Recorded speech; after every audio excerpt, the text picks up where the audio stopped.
good. At this time, the mayor will call to order the special city council meeting and workshop at 1:30 p.m. Friday, March the 1st, 2024, until police headquarters, the Rosenbaum Room, 1100 North State Highway 34, Terrell, Texas. At present, with us today, District 2, Grady Simpson, and District 5, Phil Robinson. Not with us, excused, are District 3, Mayor Rodney Velazquez, Mayor Pro Tem, and District 4, Stephanie Holmes Thomas, Deputy Mayor Pro Tem. We do have a quorum, so we'll continue with the meeting. If you would, please stand at this time for the invocation. Remain standing for the pledges. Yes, please. Father God, we come to give you thanks for this day, allowing us to have life, allowing us to give us strength to pursue our goals and our dreams personally, and as a collective for the city of Terrell. We ask for your continued guidance, as that you will keep us in all of our ways, that we will continue to lead the city of Terrell, bring it to the greatness that you have purposed it for. All in Jesus' name we pray. Amen. Amen. I pledge allegiance to the flag of the United States of America and to the republic for which it stands, one nation under God, indivisible, with liberty and justice for all. Honor the Texas flag. I pledge allegiance to thee, Texas, one state under God, one and indivisible. All right. The next item on the agenda is Mayor Council Community Recognition and Event. We've had a couple of people that passed away locally. I just want to make sure that the council is aware of it. One of them was Reg Pegram. His funeral services will be next Friday. I sent those out to the council. Dory's going to put it on the calendar. Maybe calendar invite to be there. Then also Miss Furlow, Coach Furlow's wife, has passed away, I hear. And again, another family that was really well thought of in our community. Did a lot of community service, so thoughts and prayers with the families, and they'll be deeply missed. Next on the agenda is hear remarks from visitors. Do we have any minutes? We'll move on. Discussion items. The first item is to discuss City of Terrell ethics training. We'll turn it over to Mike. So, Mayor and Council, thank you for being here today. I'll say that we're recording this, and that's going to give us the opportunity for any council person who's not here today to be able to watch it. So we thank everybody for being here, and we thank the council people who will be watching this over the next few weeks and days, and really will be able to report back to us. We think this is going to create a great resource for us. Our trainer today is Thomas Bosch. Close. You got it. I almost got it right.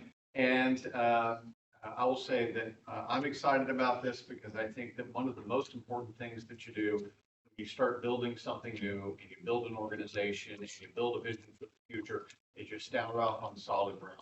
And we all know the biblical story about wise man building on a firm foundation, and foolish man building on sand. We don't want to build on sand. We want to build on a solid foundation. And it is that trust that we have with our community, and it's the ethics that drive that trust that allow us to do things. Any initiative we take, any traffic stop we do, any library program we run, if we have the erosion of trust between our citizens and our staff, our elected leadership and our citizens, whatever break in that trust there is, ruins our ability to move forward and be a great city. And that's why we want to just pause and take a day and take an opportunity for this ethics training. For council's knowledge, we did a staff training this morning. I thought we got a lot out of that. I want to thank Mark Mills for helping to coordinate all of that and get all of the staff there. I think we had 30, if I'm right, Mark. About 29 or 30. There for all of that training. That was the leadership and the mainline supervisors. And they'll be able to push that training down into the organization from what they learned from our trainer today. So, Mayor, with that, I'll just ask Thomas to come up and let him introduce himself and go from there. Thank you, Mike. Mr. Sims. Good afternoon, Mayor, members of council. My name is Thomas Gush. we've been laughing all day long about people mispronouncing my name. That is normal. It's not something that bothers me. Gush is the way my family pronounces that. Collection of consonants and an occasional vowel. Just to give you a quick background on who I am, so that you know where I'm coming from. I've been a public servant my entire professional life. I started as a public school teacher and then went back to law school and became a lawyer who represented first public school districts and then municipalities. I have over 20 years of experience representing local governments. 13 of those years were as the city attorney for the city of Victoria down on the coast. We're a city of about 65,000 population. So about 3 times what you guys are here. I was in-house on staff. And so I was actually an employee of the city. I've supervised the staff as large as about 15 between the city attorney's office, the city secretary's office, and the municipal court. And so it was a honor to serve my community. I know you guys all feel the same way. We're in this for that reason. We're trying to do the same thing. I recently retired and launched my own law firm. I have the Gush Law Firm. I still represent communities, but I've been able to kind of expand beyond my own hometown. And within about 100-mile radius of where I live, I'm trying to build a business and represent as many of those communities as I can. Because I think you'll agree with me on this, small local cities are kind of the forefront of government, and they need the guidance and the assistance to kind of make sure that everybody's staying, like my dad always said, between the ditches. You just got to keep them between the ditches. That's what I see my job as. I love working with cities because every community is different, and the right answer for every community is usually different as well. I'm also the author of a couple of different things I wanted to point out to you. Some of you may already be on my newsletter email list that goes out every Friday afternoon called the Executive Summary. I send out a newsletter that's just a brief summary of what's going on in municipal law, timely tips. I don't typically say, oh, here's a story from this city or here's a news article. What I'm typically doing is talking about how to do things the right way, practical guidance. Always 150 words or less. I keep myself honest by putting the word count right there next to my signature so that everybody knows that I'm keeping it real. I also published this book called Go Home Early. This is really directed more towards city councils. And I think this is how Mr. Mills and I met when I presented this at the city council. No, excuse me. When I presented it at the statewide conference at TML last fall. And that book is all about practical guidance for how to streamline the process of creating an agenda and running the meeting so that if everything goes well, maybe we can get out of here just a little bit earlier every evening. You add up all of the incremental changes, the incremental things that you can do, and you can convert your average 2.5-hour meeting into an hour and a half. Where we found this book? On Amazon. Yeah, absolutely.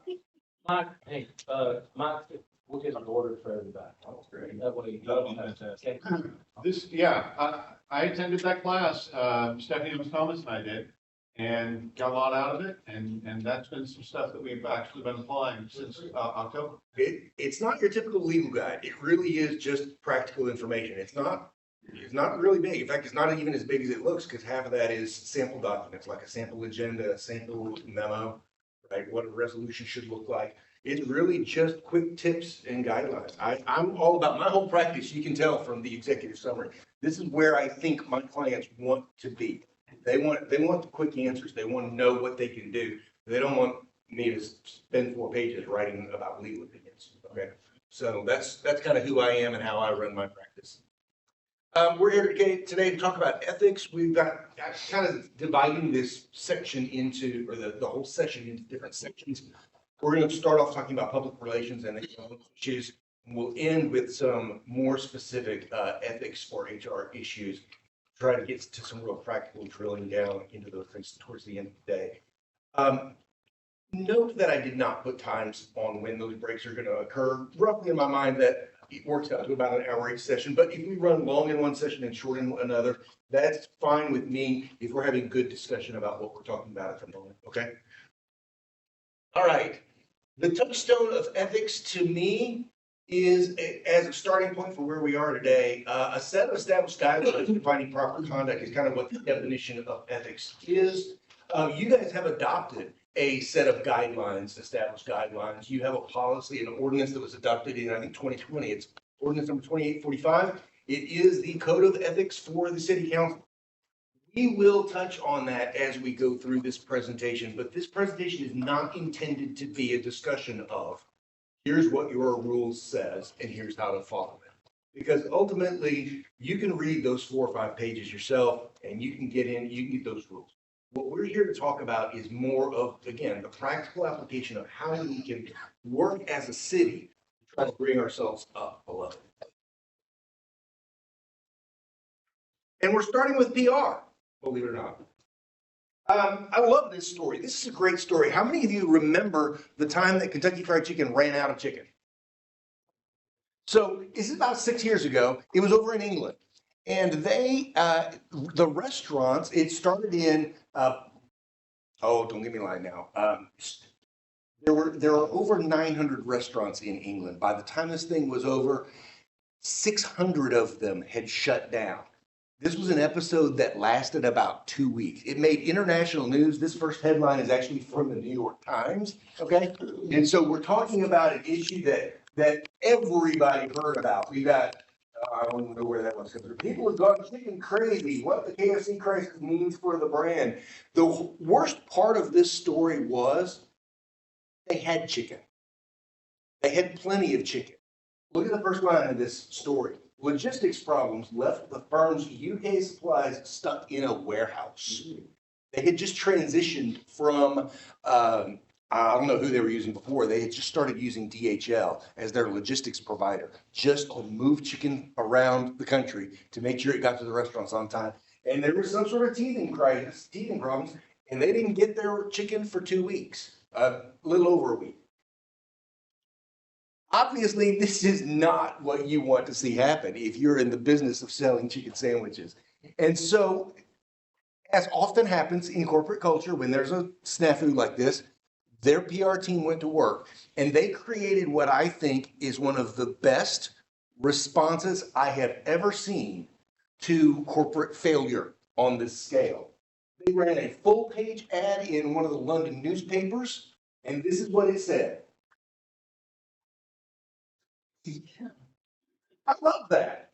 I mean, you can't look at that and not smile at the empty chicken bucket. Do you notice the crumbs over here falling out of the chicken bucket? I love that. And what it says, I know it's hard to read the text, is we're sorry. A chicken restaurant without any chicken, it's not ideal. I mean, they struck the perfect tone, the imagery. Somebody was sitting on this idea, waiting for something to go wrong so that they could use that in a graphic. It's too easy, right? With one page ad, with one image, they changed the dialogue. And the discussion of this episode turned into a discussion of this apology, rather than the struggle that they were dealing with. Now, that didn't fix their problem. They still had to work out their logistics issues. But look at what they were able to do to kind of turn that tide. And even though things were going wrong, people were talking about what they were doing right about it. Last week, y'all have the AT&T outage here? Yes, I was. Yeah. Did you get a refund? No? I'm hearing now that not everybody did. So AT&T's service went down almost nationwide for about half a day, right? I'm an AT&T customer. And it came back up about noon that day. And that evening, I got a text message from AT&T that said, we're sorry. Thank you for being a loyal customer. We're trying to make it right, and we're applying a credit to your bill. It was a one-day credit. I mean, geez, I've got a big family. I got a lot of cell phones. My total credit is probably like $5, right? I mean, it's not like it's a whole lot of money. But a whole day's credit for a half day's outage is making it right, I think. They're taking that step to make sure that when something goes wrong, we're at least going to work on trying to make it right. You've seen this quote before, right? P.T. Barnum, there is no such thing as bad publicity. I think he's wrong, by the way. In what we do for a living, I think there is absolutely bad publicity, and I think we should be avoiding it. I think instead of this quote, we should be thinking about what Oscar Wilde said. There's only one thing in the world worse than being talked about, and that's not being talked about. There's three kinds of news that can affect your city. There's good news, there's bad news, and there's no news. And in today's culture, I think there's really just two. I think there's no news and bad news for the most part. It's very hard to get a positive news story about municipal government. Y'all may have seen this one. Anybody seen this story? It happened about a month ago. It was the end of January when this story hit the press. Angry citizen disrupts Aransas Pass City Council meeting. Here's a video of their council meeting. Nothing you guys haven't seen before, I'm sure, but I want to play through this to try to kind of set the stage for some of our later discussion. This is the city council meeting down in Aransas Pass. Aransas Pass is down on the, you got city manager and police chief on this side, city council across the front with the mayor sitting in the middle. And on this side, we have the city secretary and city attorney. We're joining their meeting right before their community speakers, public speaking section, all right? In fact, I'm gonna start it and let the mayor kind of introduce the section, and then we're gonna watch the first speaker come to the. Citizen comments. But I'm gonna say this first in the first warning. During council meetings, members of the public should not engage in shouting, unruly behavior, defamation, personal affronts, profanity, or threats of any kind. Comments from the audience shall be addressed to the mayor and council. Citizens who violate these rules will be asked to cease the violation. And if the violation continues, you will ask to leave the meeting. So now we're gonna go to citizen comments or intended for matters that are not scheduled on the agenda, please limit your comments to 3 minutes and state your name and address for the record. Be advised that the Texas Open Meeting Act prohibits the city council from responding and discussing your comments. The law authorizes the following: make a statement of factual information, recite existing policy, advise that this subject may be placed on the agenda for a subsequent meeting.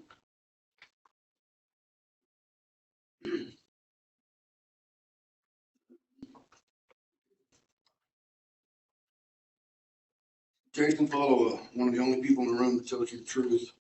By the way, your citizens' comment stuff is bullshit. You can do everything you just said. It's not against the law. I can personally affront you because you do whatever I want. And you have to listen to me because you work for me. You need to remember that way. All right. Chief Blanchard, you piece of shit. Chief Blanchard, 1247, you stay now. Excuse me?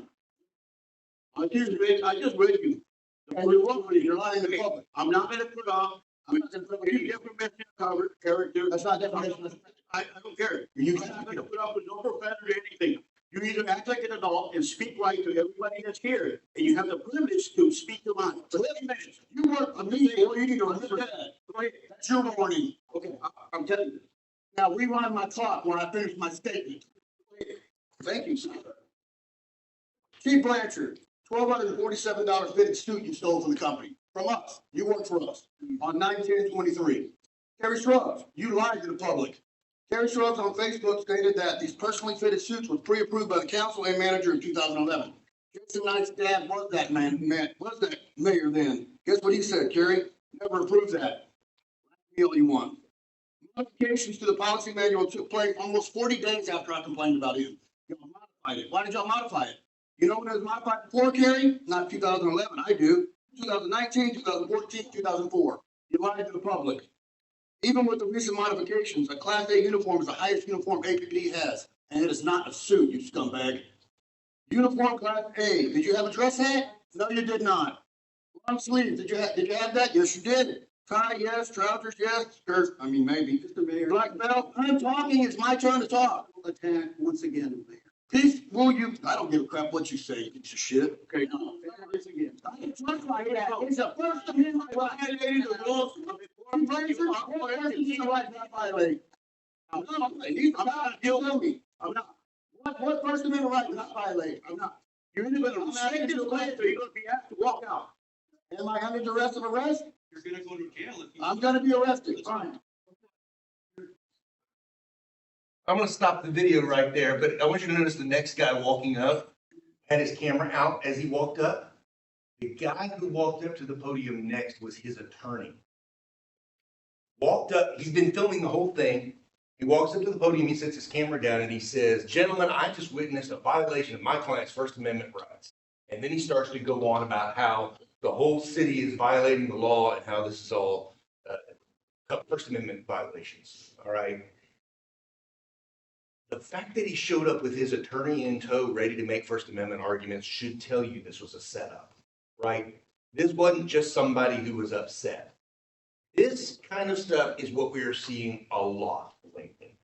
And I think that our communities need to be prepared to respond to that effectively. And an effective response is why I started today with PR in an ethics conversation. Because if you want to do this right, if you want to run a good city, you need to recognize that the environment that you're working in is that, all right? It doesn't stay local either. Here's a collection of other headlines from other various places. This is one that hurts me the most. You know, the worst part of that headline to me is the comma. Aransas past council meeting descends into chaos again. You know? It's like, come on, can we catch a break? Yes, it was an awful meeting. We all acknowledge that. It was, we don't want that kind of stuff to happen in our meeting, but you make it sound like chaos again. That's what we're going to have to deal with in Responsibly News Stories. This is the good guy, by the way. Joseph Turner is a retired city administrator who runs I think it's a podcast. I'm not sure. I don't follow him, but I looked it up to see who he was. He's got 12,000 followers. And here's what he said about it. Not safe for work. Public comment periods at Texas City Council meetings are getting ugly. Check out what happened in the city of Aransas Pass last week. C.J. Grisham, Esquire, a pistol-packing civil rights attorney, goes on a profanity-laced tirade after his client, the preceding speaker, was booted from the meeting by police officers after he cursed from the podium. It wasn't about the fact that he cursed from the podium, was it?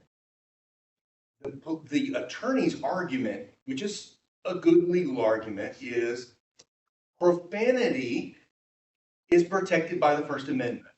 I can use swear words and you can't stop me. You can't arrest me for using swear words. That is a true legal statement, but that's not what that situation was it? That was something completely different. That kind of meeting disruption is, by the way, something that you have the ability to stop in your meetings. Aransas Pass, the city, in this example, did nothing wrong. Okay? They stopped the misconduct. The officers that came up and escorted him out of the meeting as an attempt to stop the disruption. There is a law in the penal code that makes it illegal to disrupt a meeting. That has been applied very liberally in the past, and I'm confident that what they did here is not wrong. Okay? I just want to be very clear about that because this is the way it plays in the media. Attacked for Words live call-in show with the man in this photo. Do you think they had a live call-in show with the city's parliamentarian who said, well, we follow the Robert's Rules of Order, you see, and if you disrupt the meeting, then the mayor is going to give you one warning. No, they're not telling that side of the story. This is the way, notice, this is he himself putting that out, Jason Falwell. This one is from his attorney, C.J. Grisham, the pistol-packing Second Amendment attorney. Sounds like the city manager community is chock full of tyrants. This is why citizens feel the need to resort to profanity to get their point across, or at least get their attention. This self-righteous authoritarian attitude has no place in a government of, for, and by the people. So help me God, right? This is the environment that you need to be prepared to operate in effectively. And operating a city effectively is going to require you to address these kind of issues before they happen, not after they happen. Did anybody actually see this billboard? You did? Where was it? Was It's it on 35. It's on I-35. I thought it was on 45 for the Ennis Buc-ee's that just opened recently, right? So they misspelled the word howdy on their billboard and they got news everywhere for it. News like this headline is wacky and funny. Central Texans react to viral Buc-ee's sign misspelling howdy. If you had done this, do you think they would have written this as the first sentence? Is it a mistake or a marketing scheme? Question mark. There's a real possibility that Buc-ee's did that on purpose. I mean a legit possibility, because you remember the old signs, like movie theater signs, where you put the letters in, right? You remember back in the old days in the 70s, some of you do, where those signs were out in front of every bar up and down the highway, and they would just put whoever's playing on stage that night, you'd spell out your words. It was legitimate marketing philosophy and taught as, here's the right way to do it, to turn your 3 around and use it as an E. That didn't mean you were out of E's. Turning the exclamation point over upside down to make an I. The reason they did that is the same reason they're doing this. Our brains will key in on things that are unusual. Right? The tiger in the savannah, we are looking for things like that as a survival instinct. And for 73 miles, we're talking to everybody in the car about it. You think they did that on purpose? Why did they do that? Right? That might be genius, or it might be I don't know. I can't tell. And that's what the articles were saying is, I don't know. That might be genius. Do you think they would say that about you if you did the same thing? Can municipal governments get away with clever marketing by misspelling things? Or are we going to get the Jason follow-up bill? Right? I think that we are in a different context, a different environment than a private sector employer would be. And we need to recognize where we are. This morning, when I was doing this presentation, we focused on 3 separate areas of improving the way that we interact with the public in order to try to overcome some of these obstacles. And the first of those is what is known as First Amendment auditors. If you're not familiar with First Amendment auditors, what they do is people will come into your building with their cell phone and they're videotaping as soon as they walk in the room. And they want to know how you're going to react to whatever it is that they say or do to you or in front of you. Oftentimes they will couch it in terms of things like, I just want to see the public records in this building. I just want to know how your police officers handle an arrest. I just want to audit the process that the local government is using. What they're really doing, of course, is creating content to put on YouTube. What they're really doing is they're creating a social media profile for themselves as a way of raising their own profile or even making money.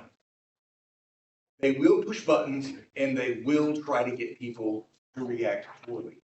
Now, I have several examples in my PowerPoint. In fact, on your slides in front of you, there's several slides that we're not going to get to here because when I got here, I learned you'll have a firsthand example of that.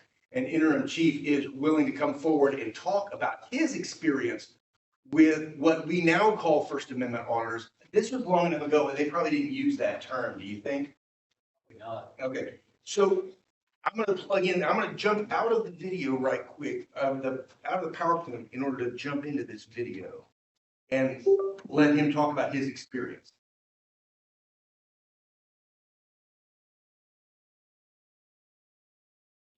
Play right away, sir. Let it run. Oh, I'm sorry.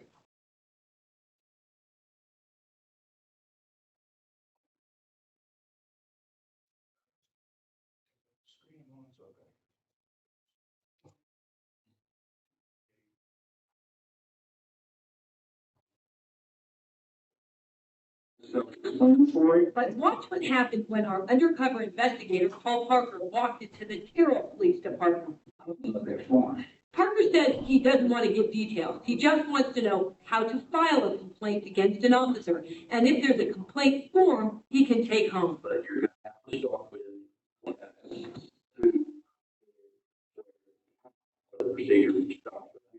But that's not the Terrell Police Department policy. It specifically states a citizen can mail in a complaint, phone it in, or take a complaint form home with him. If you want to find out, you got complaint, but you're gonna have to start You're not getting anywhere else until you tell me what.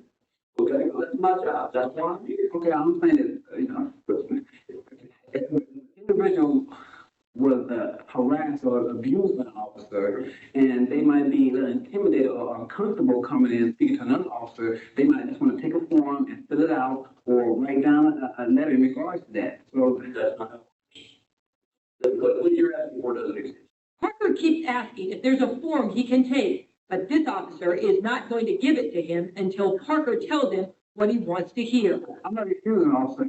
I've asked you 4 times. Okay, who's the officer and what is happening? You had told me that. Is there a number of someone I can call? You're going to call up here? You don't even understand. Between 6 p.m. and 6 a.m., this is my city. This city. We showed Police Chief Jeffrey Witt how his officer treated our investigator. That wasn't the correct procedure. The correct procedure is when someone comes in and asks for a form, they want to talk to you. You can give them the form and you take it on. The way he talks, the tone of voice, I'm in charge. Those kinds of things are, I think, can intimidate the average citizen and discourage someone from filing a complaint if there is a complaint. Dr. Gary Seitz is the president of the Southwest Legal Foundation in Richardson. It's an organization made up of former law enforcement officials that studies the ethics and policies of police agencies across the country.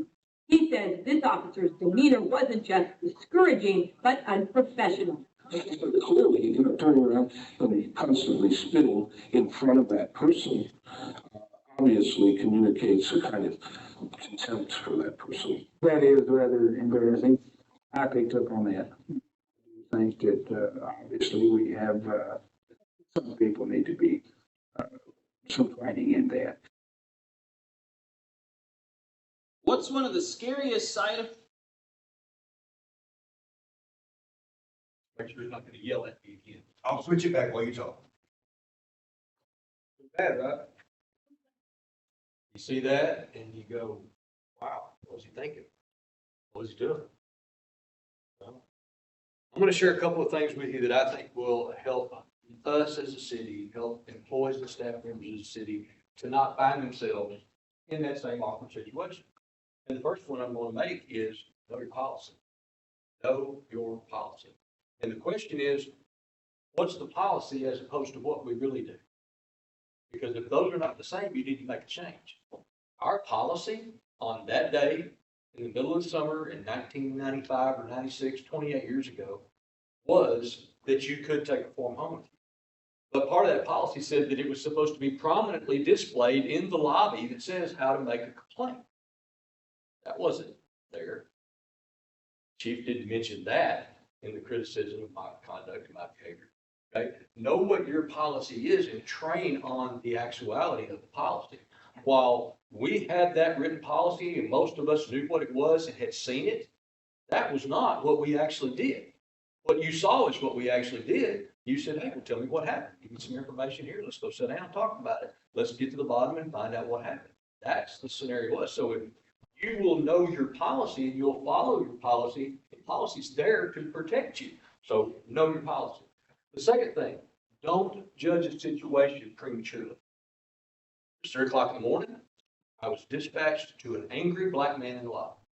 So what does my trained police mind do? I take myself to, okay, I'm responding to someone that may not be stable, that may already be upset, that may be violent, that may be aggressive in some form, some fashion. So that's what I predetermined in my mind was going to happen.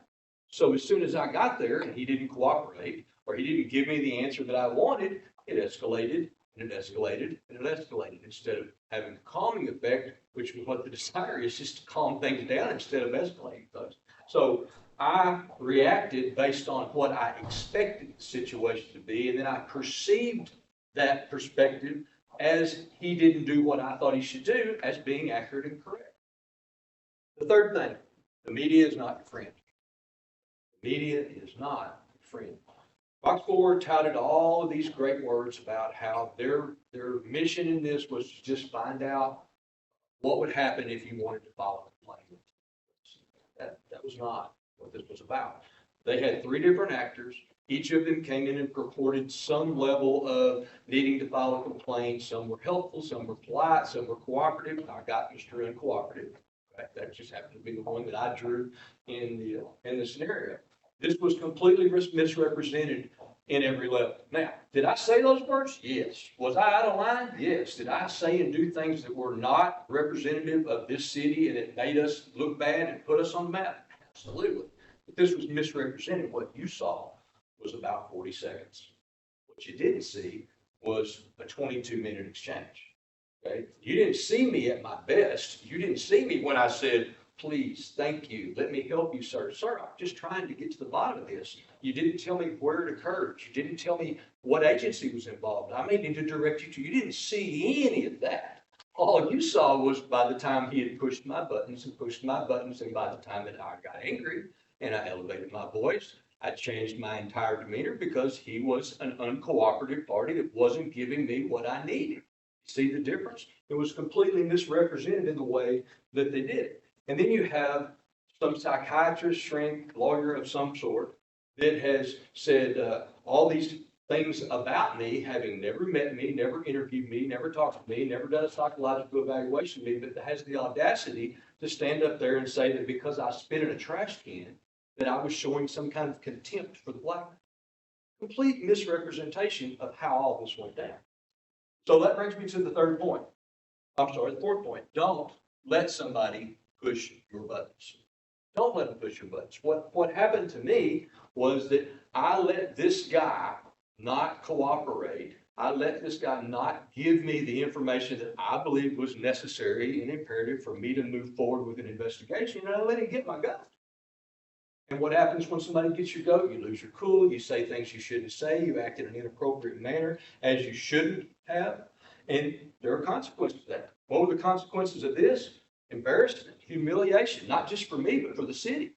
This was not just a local story. It started that way. This turned into a national news story that played on 4, 5, 6, 10, and 11 news 5 nights in a row. This was dramatic. This was serious. This was a bad incident for me, and it was a bad incident for the city. And so what we can learn from this is that when you make a mistake, you can recover from it. If I had just gone home and just cried myself to sleep and puddle of tears about my life is over, I've ruined my career, there's nothing I can do to save myself from this, that would have been exactly what happened.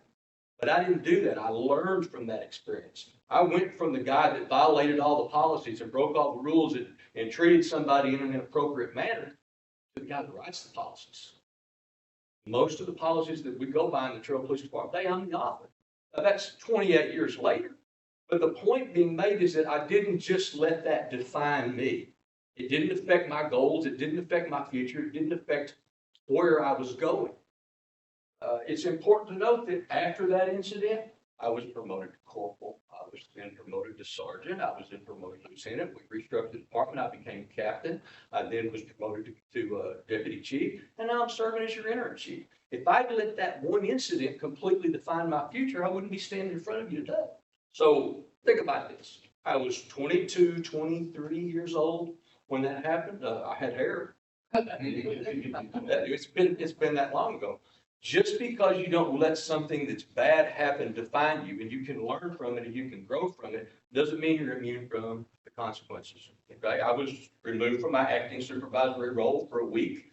They reinstated me afterwards, and then my career started going back in the right direction. But here's what is important to know. You're never immune from the consequences of your action, no matter how long ago it was. And I was promoted.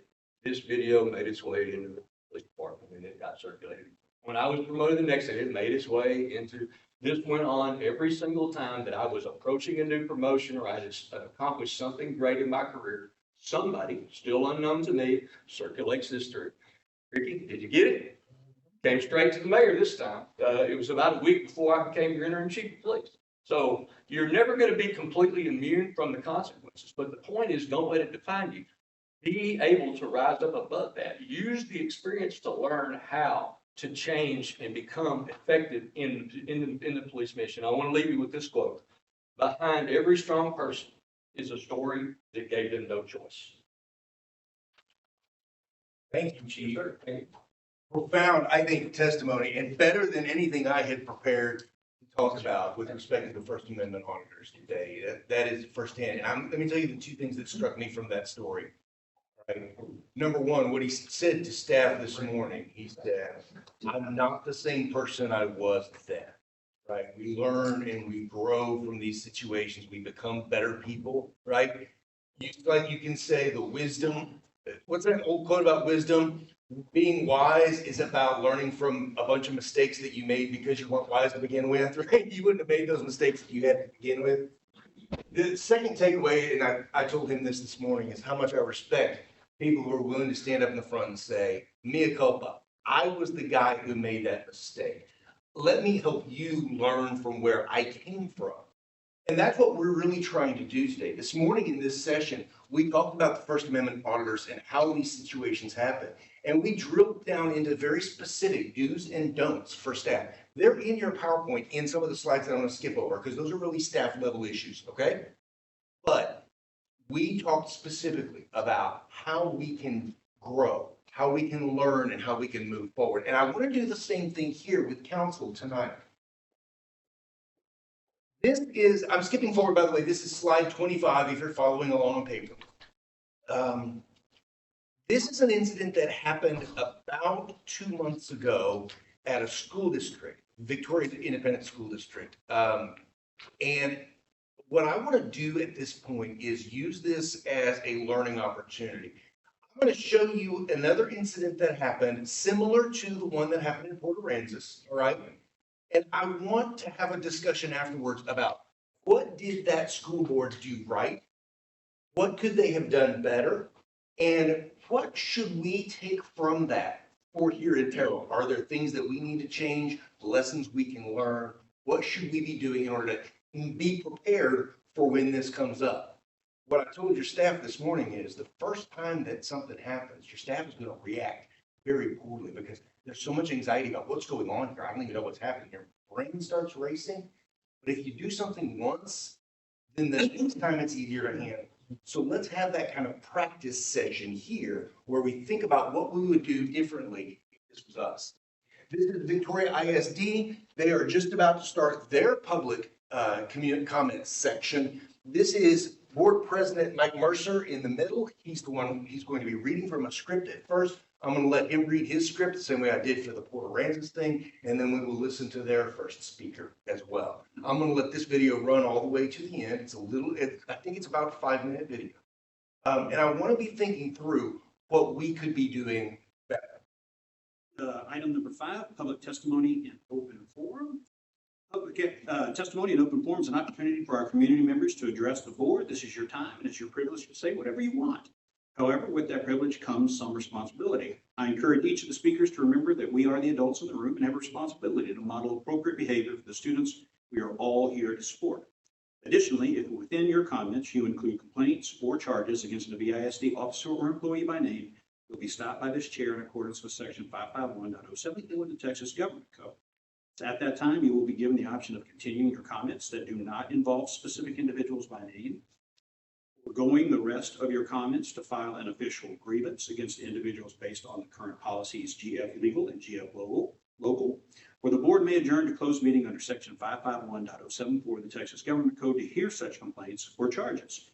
This closed meeting may occur at any point during the meeting. Please be advised that this closed meeting will be to address the specific complaint against the individual and will be limited to the claims the named individual can adequately respond to.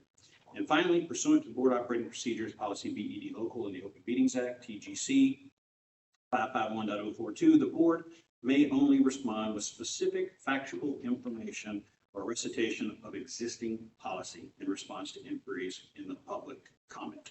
We have a total of 1 speaker tonight in accordance with Policy BED Local and the Board Operating Procedures. That speaker will have 3 minutes to deliver their comment. A clock is present on the wall to my right, indicating how much time the speaker has left. Once the clock reaches 0, I will conclude the speaker's time with the gavel and then proceed to call the next speaker. In this case, there will be one. But it is not my intention to be rude or disagreeable, but to fairly ensure an opportunity for all who submitted a timely request to speak. Additionally, I understand that the room may wish to express their agreement or disagreement with points the recognized speaker is making. Please understand that any expression that causes disruption or requires additional time during the public comment section of the meeting may affect the total time for the remaining speakers. Thank you so much for your understanding, and thank you for your willingness to address this board directly. That being said, our speaker tonight is Ms. Tracy Haynes.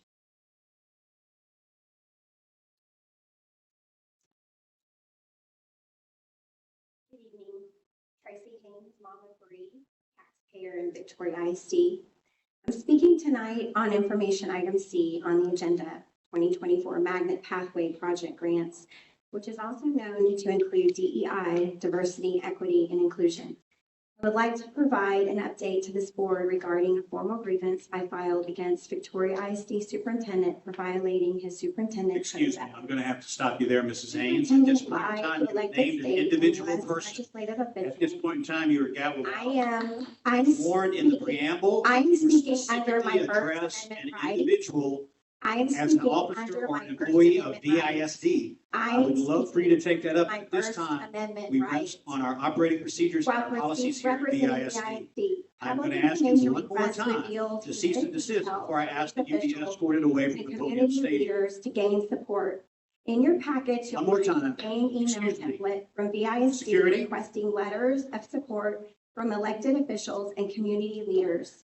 These were Give the sent mic, to please. Representative Morrison, Senator Colkhurst, and U.S. I want to explain something Out, to our, along with several others to maximize the chances of being awarded the Department of Education grant. You will also see that there was never any mention that the STEM grant included DEI. DEI is defined by the Texas Education Code as it was amended by Senate Bill 17 this past year. Section 51.3525 deals with governing boards regarding diversity, equity, and inclusion initiatives in higher ed. The definition of DEI means promoting differential treatment of or providing special benefits to individuals on the basis of race, color, or ethnicity, and also promoting policies or procedures designed or implemented in reference or race. I'm not asking for a vacation. I've provided a copy of my statement. I will also be sending each of you a video of the grievance that I and myself and many other parents in this district are not okay with DEI coming into this district. Thank you. Thank you. You can just hear the applause in the background. There's about 24 people in the room. I should have said at the beginning, in case you don't know, school districts are subject to the same open meetings rules as cities. And so even though this isn't a city example, the rules and processes are the same between the two different entities, okay? So give me some feedback. What did you see there that you think the school district did well? What about that script at the beginning? Do you like that script? Do y'all use anything like that here? You don't like it? No. Why not? Well, because you box yourself in. Okay. If you deviate at all from what you said in that opening statement, you're gonna just create more of chaos in the meeting.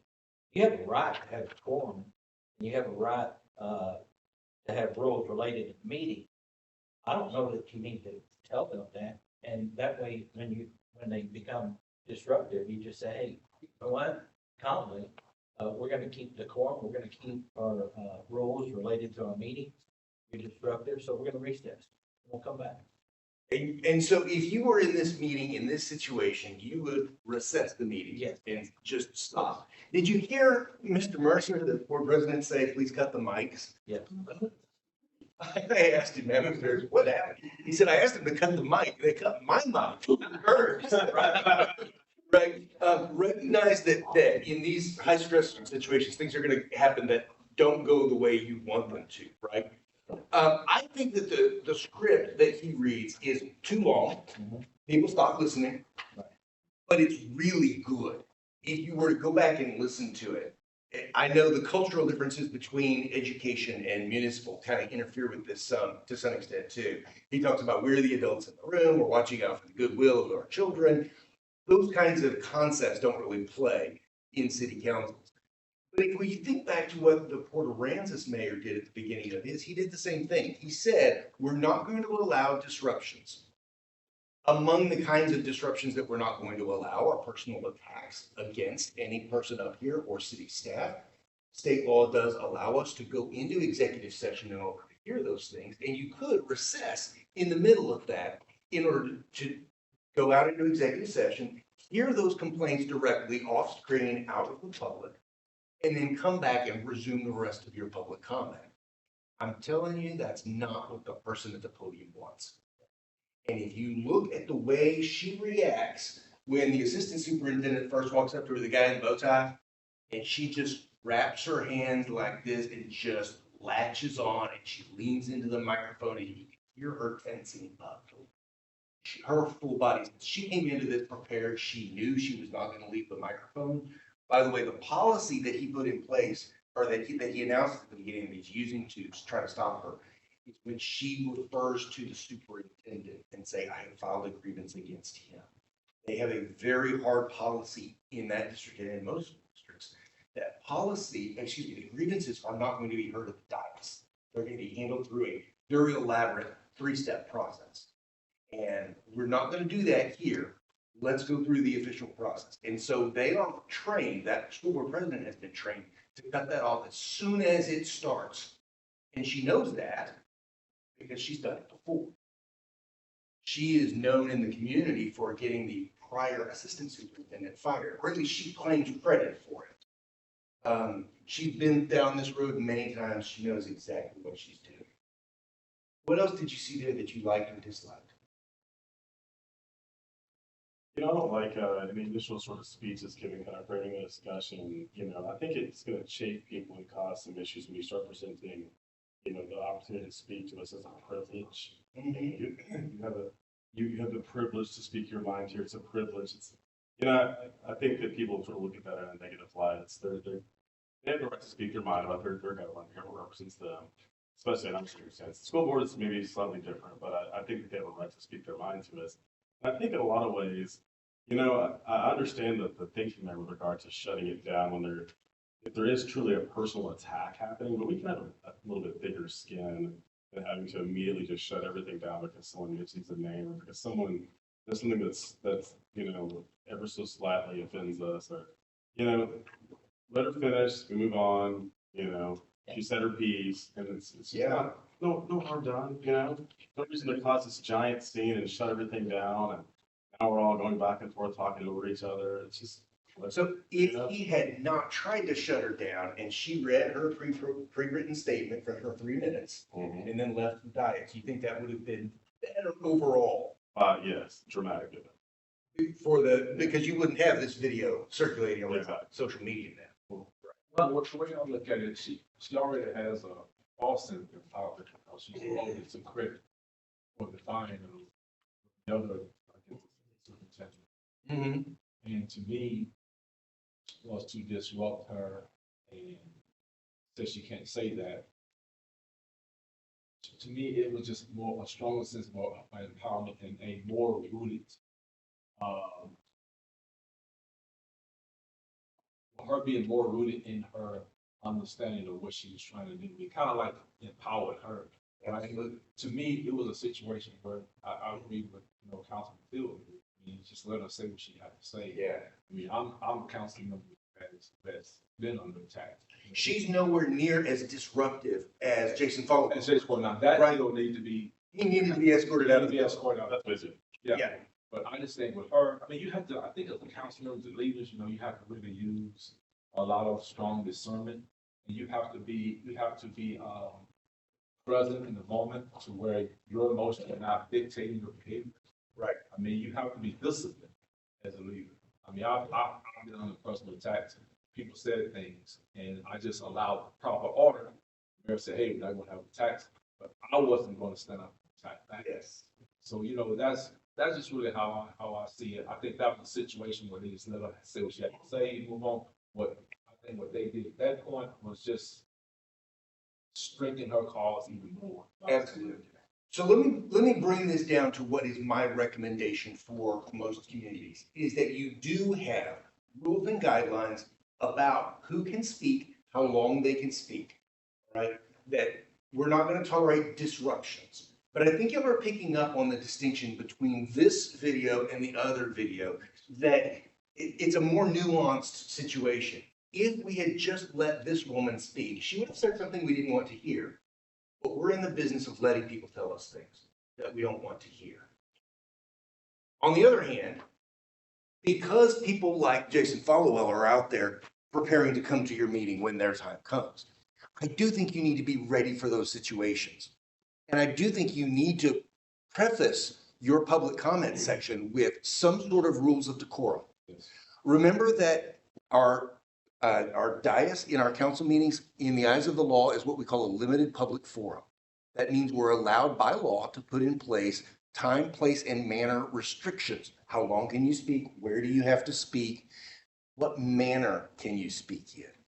You're allowed to put in those restrictions if they are reasonable and if the public knows about it. If they don't know about it when they start speaking and you try to impose the rule mid-outbreak, mid-disruption, that's when I think your back's going to be against the wall. That's going to be much harder for you to stop that.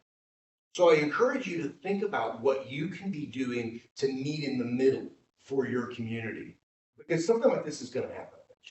Okay? Can I just, and something, go ahead, Sal. Well, just real quickly, I wanted the first video, the mayor, did he make mention of, he prefaced that public hearing because he knew that was adjacent, that was going to get ready to approach it. He just kind of emphasized.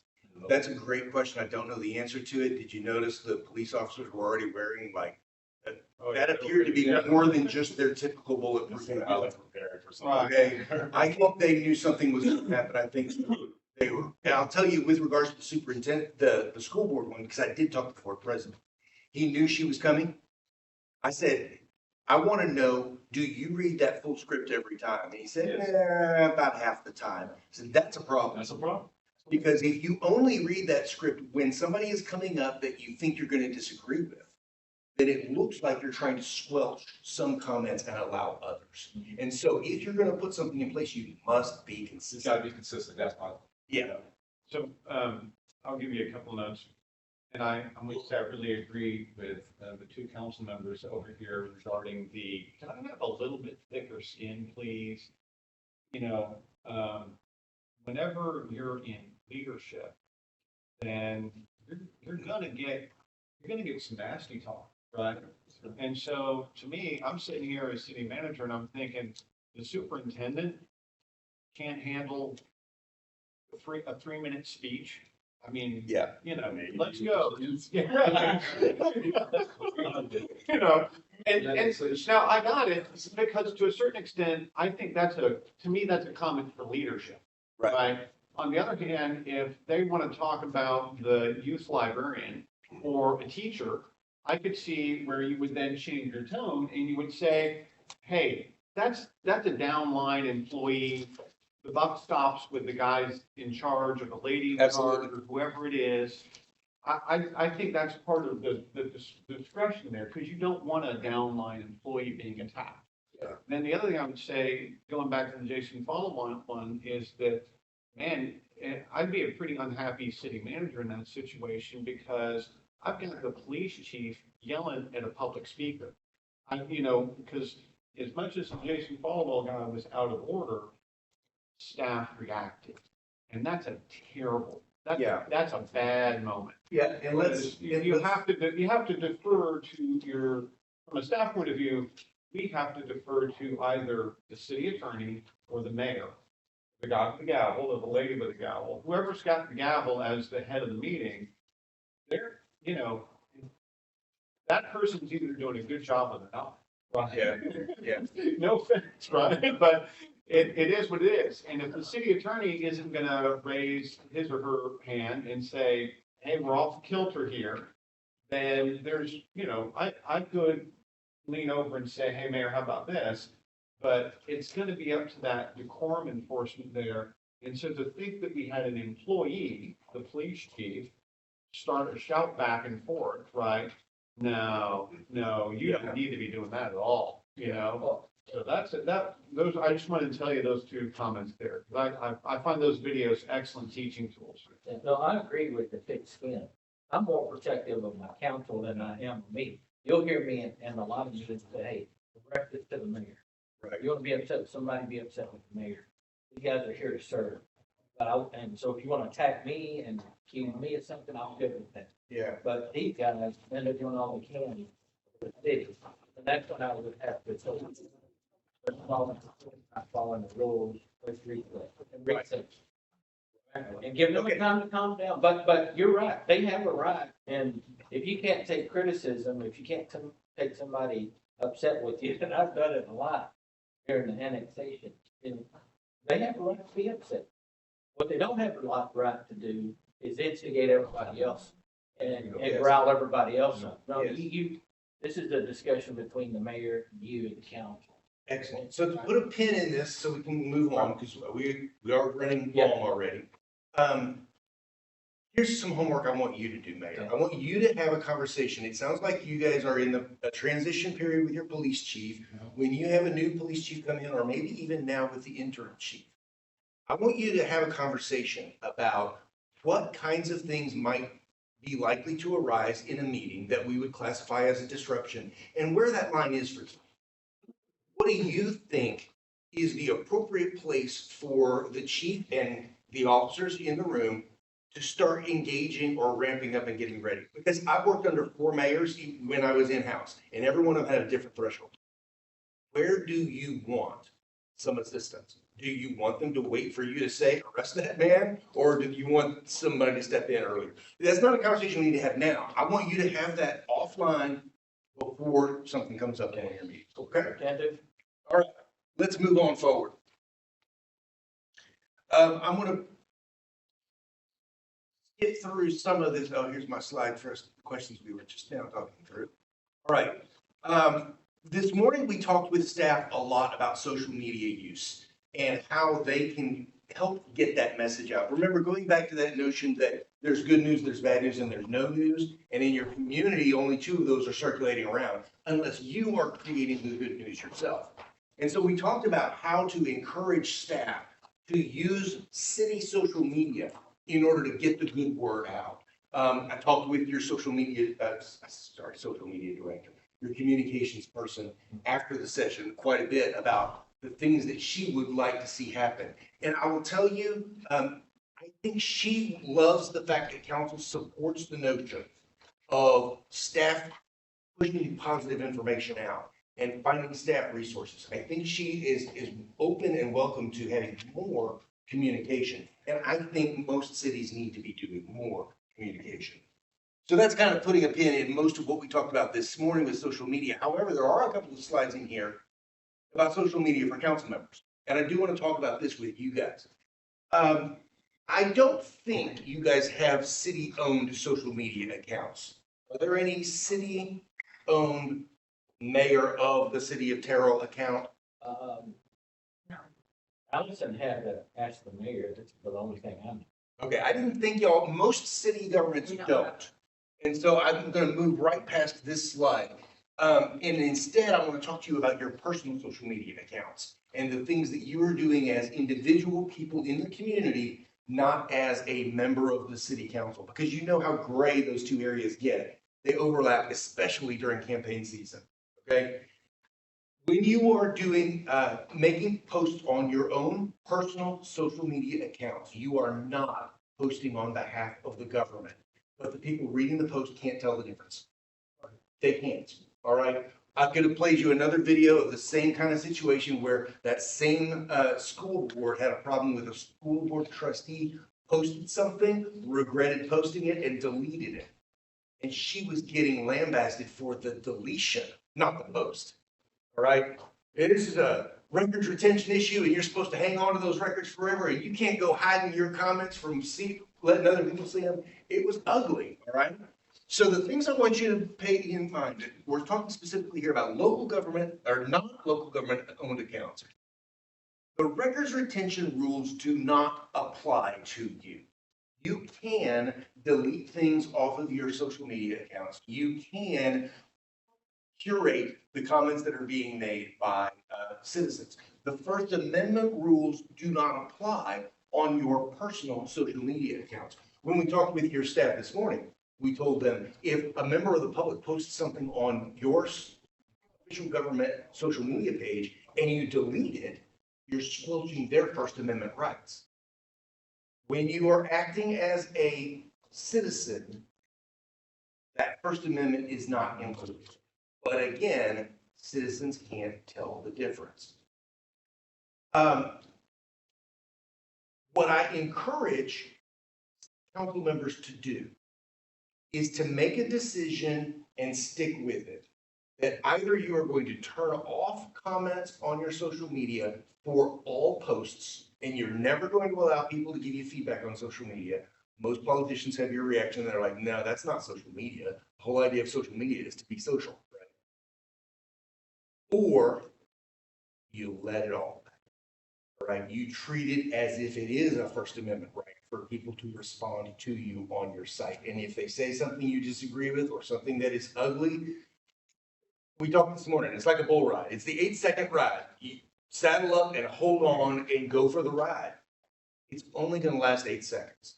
It's social media. The next story is going to come along and people are going to move on from that most of the time.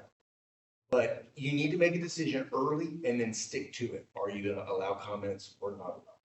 Yes, sir. I don't want to bog us down, but this is a key point, I think, about all that we're discussing here, because I think that in absence of information, a lot of rumors flourish, a lot of negativity flourishes. So I think that when we're more communicative, I think we're able to kind of get ahead of things that might be, you might be thinking about what's going on in the city. I do a lot of social media with my constituents, talking back and forth, letting them know what's going on in the city.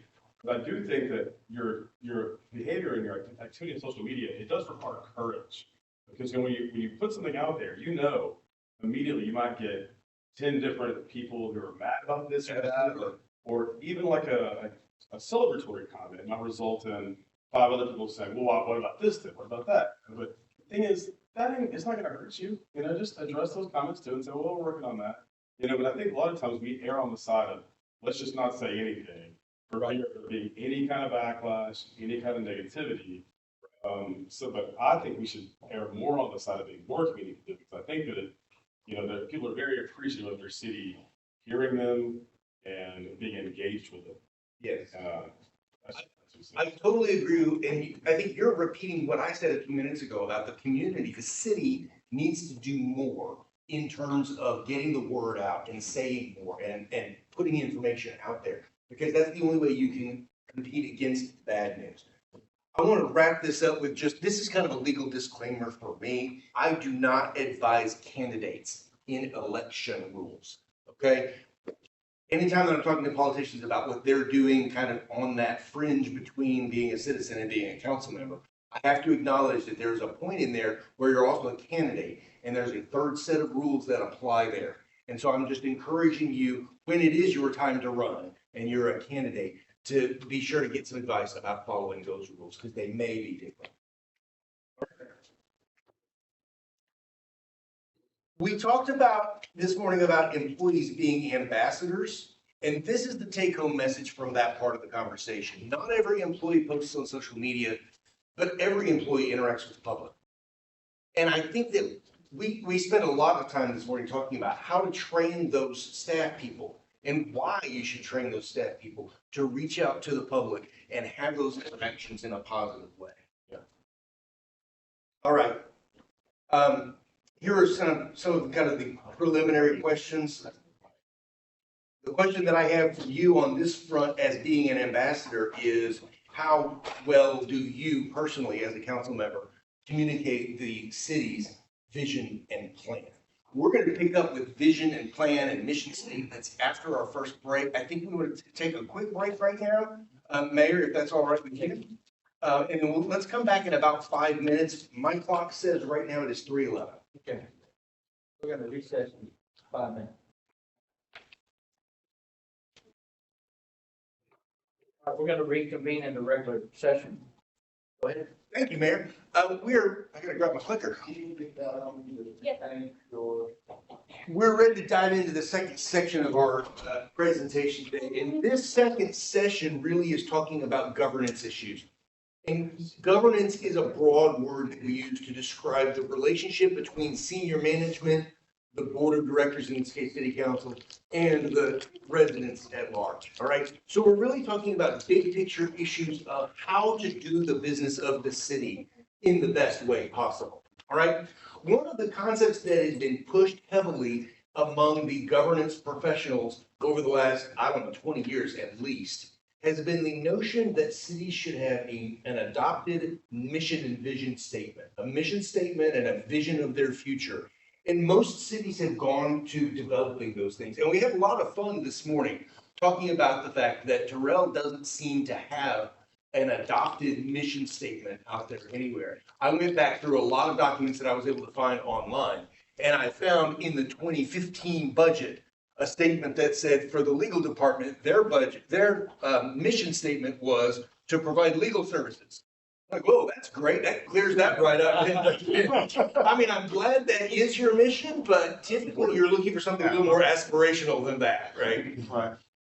And so Can I hit you with this one? Absolutely. Okay. As I understand it, you do have a mission statement. The 2017 comprehensive plan, which was actually approved in 2018, has a vision statement, which is Terrell, grounded by its legacy as an authentic community, is positioning itself to be a regional and relevant destination while offering residents sustainable lifestyle choices. That's a committee-driven. It's in Zebra, isn't it? Right. I was there when it happened. That's a committee-driven. Let's try to stitch it together so it doesn't pop. Right. It doesn't grab you. Right. Absolutely. I don't know what it means. It's probably the best reaction to that. I think that the governance professionals who say that we should have mission statements and visions, they're on the right path. We absolutely should establish for ourselves what our goals are going forward. I'm not going to play this video. This is a video of the city of Bay City and what they do in their meeting every 2 weeks.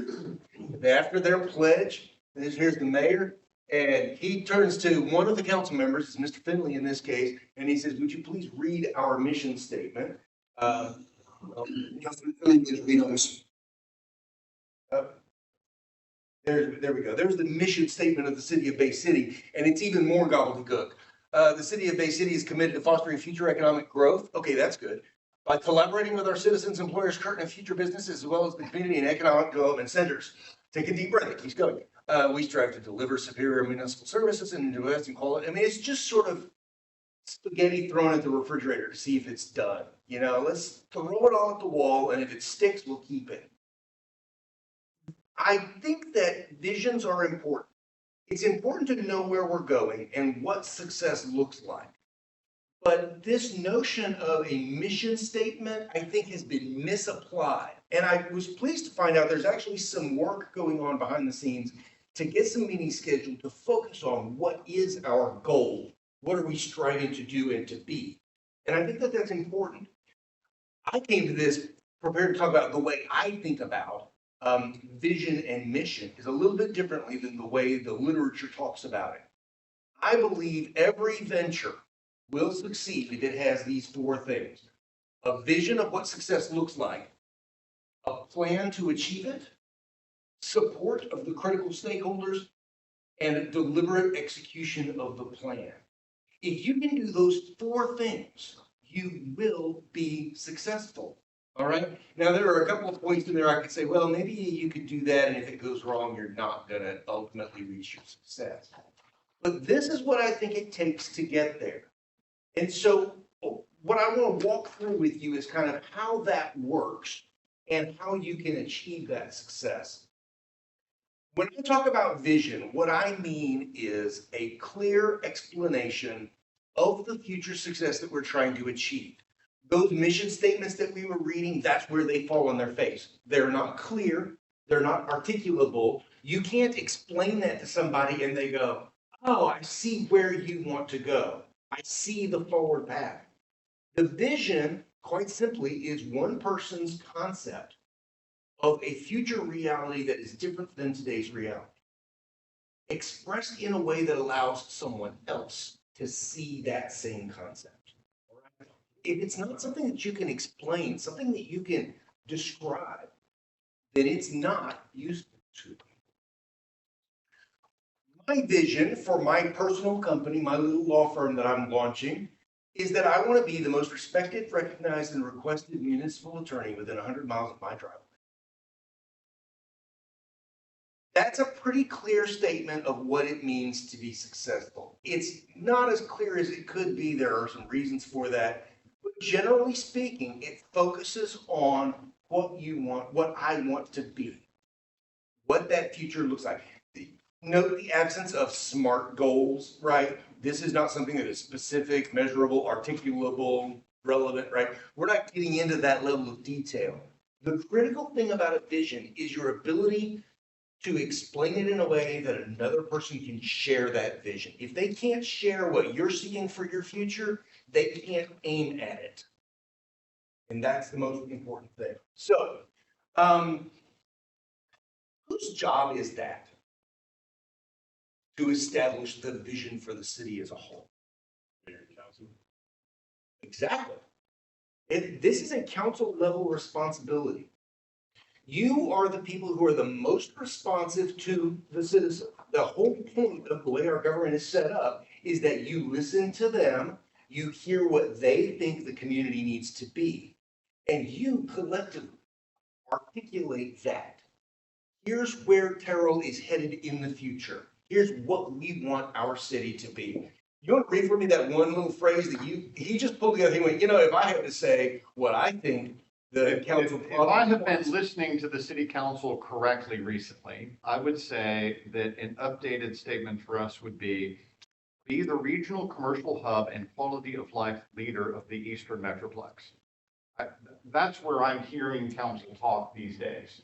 I'll read it again. Be the regional commercial hub and quality of life leader of the Eastern Metroplex. So, yeah, and I'm close to what Mike's doing, to be the hub of Coppin County in every sector, including housing, retail, commercial, recreation, quality of life. Yeah, absolutely. Here's the one problem I have with both of y'all's statements. They're too wordy. Yours is a little too jargony. All right, what does it mean to be a quality of life leader in a regional economic hub?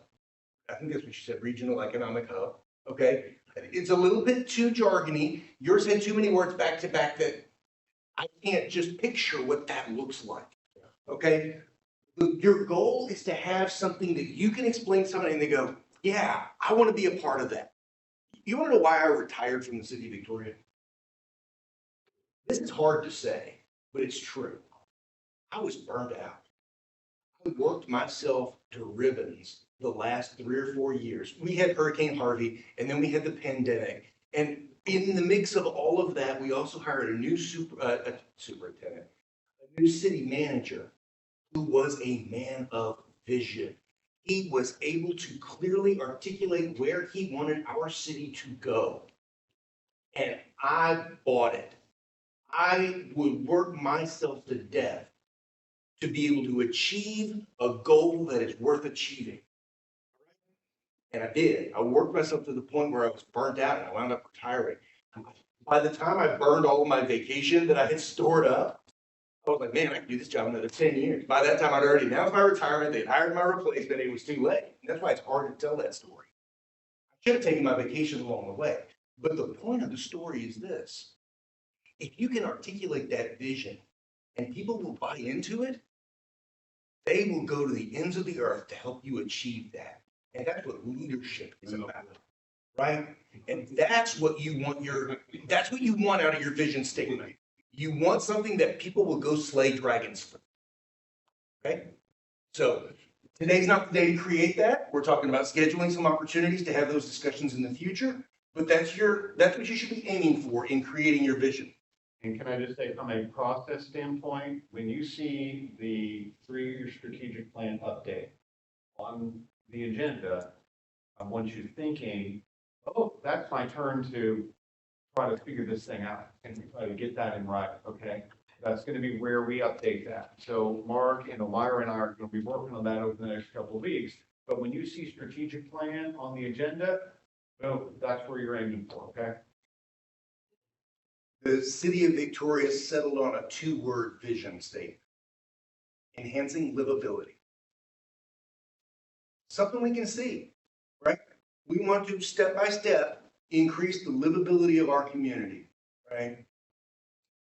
I think it's a good vision. It's clear and it's easy to tell people, here's what we're striving to do. Whether it's the right vision is a completely separate question, right? Let's move on to the second of the 4 elements required to be successful. That is a plan. The plan is the step-by-step guide for achieving that vision. How do we get from where we are today to wherever that vision is pointing us? Okay, this is where you talk about your SMART and articulable goals. Here's my plan. I'm just putting myself out there. This is what I do. I give this handout to every new employee that comes into my law firm. I have put here the 4-step process for success. Here is my vision statement. I want to be the most recognized, respected, and requested municipal lawyer within 100 miles. And here we begin the plan. Now, my plan isn't just this one paragraph. This is actually a 2-page document. But the first part of it, I think, is relevant. To be successful, I need to become recognized by developing an active presence in the minds of clients and potential clients so that when they need legal assistance, they think of me. I need to be respected by providing conservative, practical legal advice that enables clients to achieve their goals while minimizing legal risks. If I do those 2 things, they will request me. That's my plan in a nutshell. And like I say, it goes on for a couple of pages. Here we talk about client outreach. Once a week, typically on Fridays, we'll distribute an outreach email in the form of a short newsletter. I already told you about that one, didn't I? Remember the executive summary? I do that every week. Why? Because that is part of the plan that is going to make this vision come to life. How am I going to achieve it? This is where you talk about the SMART goals, the specific, measurable, achievable, relevant, time-bound steps that are going to get you there. Right? That is what a plan is. Now, let's ask the same question. Oh, no. That's all right. Before we do the question, whose responsibility is it? Y'all have all of these? Our problem is not planning. Municipal governments don't have a problem planning. I didn't go to double check. I just kind of assumed, yeah, you've got a comprehensive plan out there. You've probably got a thoroughfare master plan, a parks master plan, a downtown master plan, a drainage master plan, right? How many have I missed? There, you got a plan. Water, sewer. Right? We know how to plan. We know what planning is. In Victoria, we took our our comprehensive plan, which is a 20-year horizon. We divided it into 4 quarters and we created 5-year action plans and said, for these 5 years, we're going to work on these specific measurable goals. If those 5-year action plans are limited in scope and they are defined in sequence so that if you do them all successfully one after another, you're going to get there in the end. Okay? Our department heads were expected to have 1-year budget goals. Every year, if you're asking for $42,000 for a new shredder, tell me how that is going to help us achieve our 5-year action plan to get us to our vision. We need to tie all of this together. It needs to be relevant is that's the R in SMART. To tie everything back to that vision that we're trying to accomplish. You could even take this a step further. At the staff level today, we talked about accountability measures and holding those department heads responsible for, at the end of the budget cycle, have they accomplished these 1-year budget goals so that by the time we get to year 5, we've completed step 1 of our 4-phase comprehensive plan. Yeah. So you said the 5-year action plan is broken down quarterly? It's broken down, the 20 years is broken down in 4 sections, 5 years each. Gotcha. Okay? I think we have like 3 years. Yeah, and just as a reminder for us, what we've got is comprehensive plan, and then we go down to 3-year, strategic plan. But it's the same idea. Right. Yeah. We have very elaborate planning, and yet we get criticized all the time that municipalities don't plan. Cities don't. You don't have any plans for the future. You don't know what you're doing. You're just changing the tire on the car when it breaks down. Why is that? I think Communication. yes, communication. Yes. Bingo. I was particular. Absolutely. Our plans are so complex, it's hard to clearly communicate them. If I ask you what your comprehensive plan is about, how many pages? You have any idea how many pages your comprehensive plan is? Oh, is it that blue binder? I bought it, yeah. There's your comprehensive plan. It's about 700 pages, if I remember correctly. I'm probably slightly wrong on that. But yeah, it covers everything under the sun. So Well, if it covers everything under the sun, why do you have a thoroughfare master plan? There you go. Why do you have a drainage master plan? Right? We plan and plan and plan. We study and study and study. All of those things, what I'm trying to say is your plan is the steps necessary to achieve your vision. Those two things need to be tied together. If they are, you will eventually get to your vision. If they aren't, you're just spinning your wheels. All right? We can be active without being proactive. And that's what happens a lot of the time. Okay, whose responsibility is it to create the plan to achieve the vision? Ooh, that one's mine to bring forth for them to vote on. Bingo.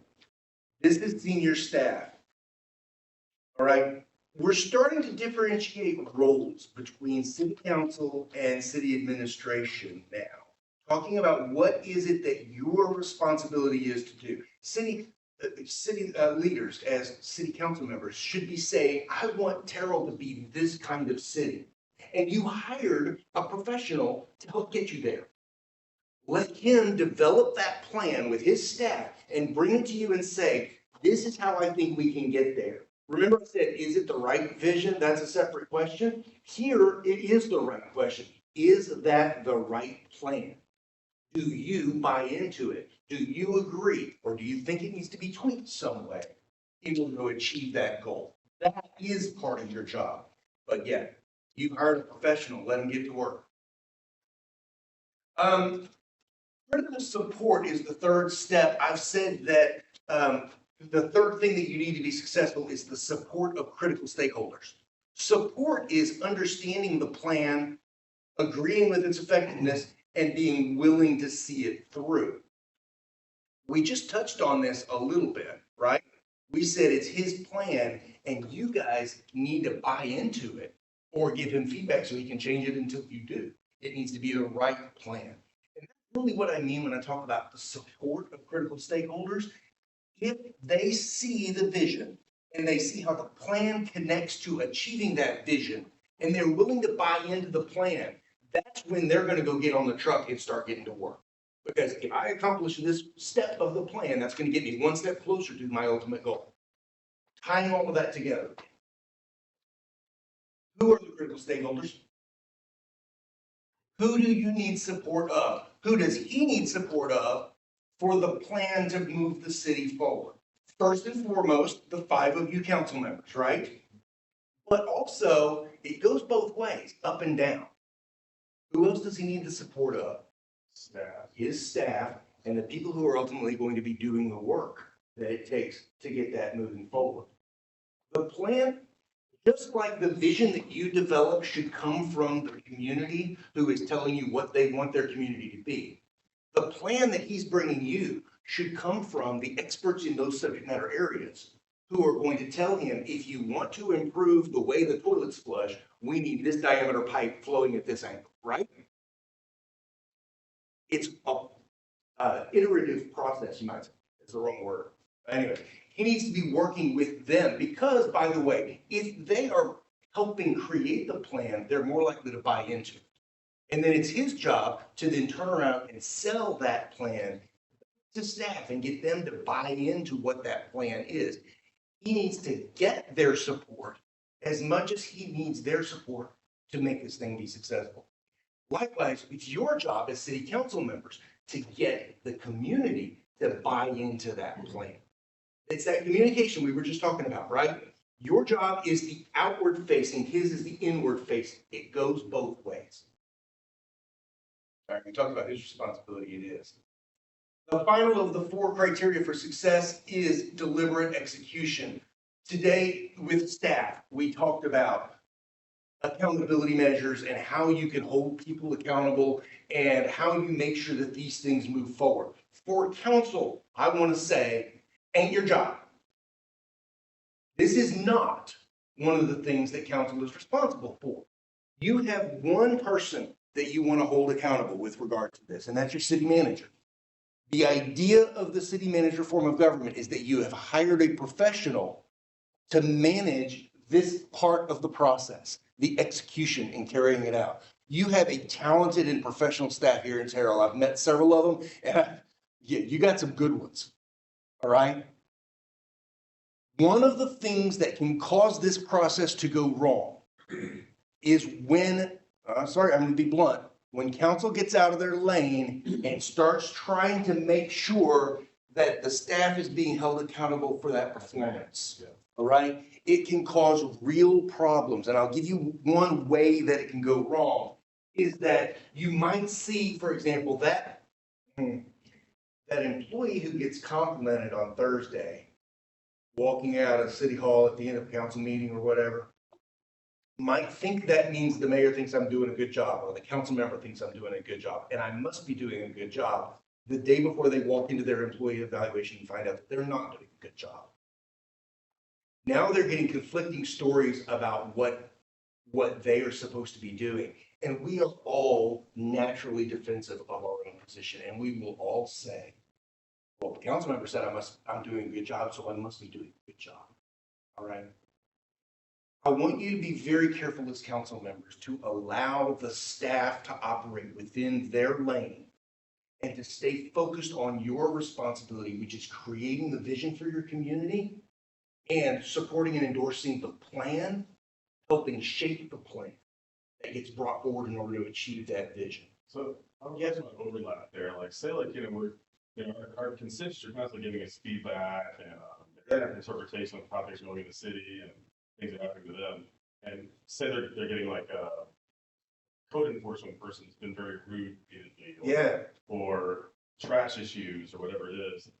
I mean, it's the way I approach this, I typically just let Mike know or let someone know the issue there. But as far as us getting involved in the day-to-day of these individuals in the city doing their job, it seems like it's kind of a fine line between us getting too heavily involved in the personnel matter there, or what's the balance to strike? You're asking, where's the line? Where should I walk up to the line and I stop? Where do I stop? Yeah. Okay.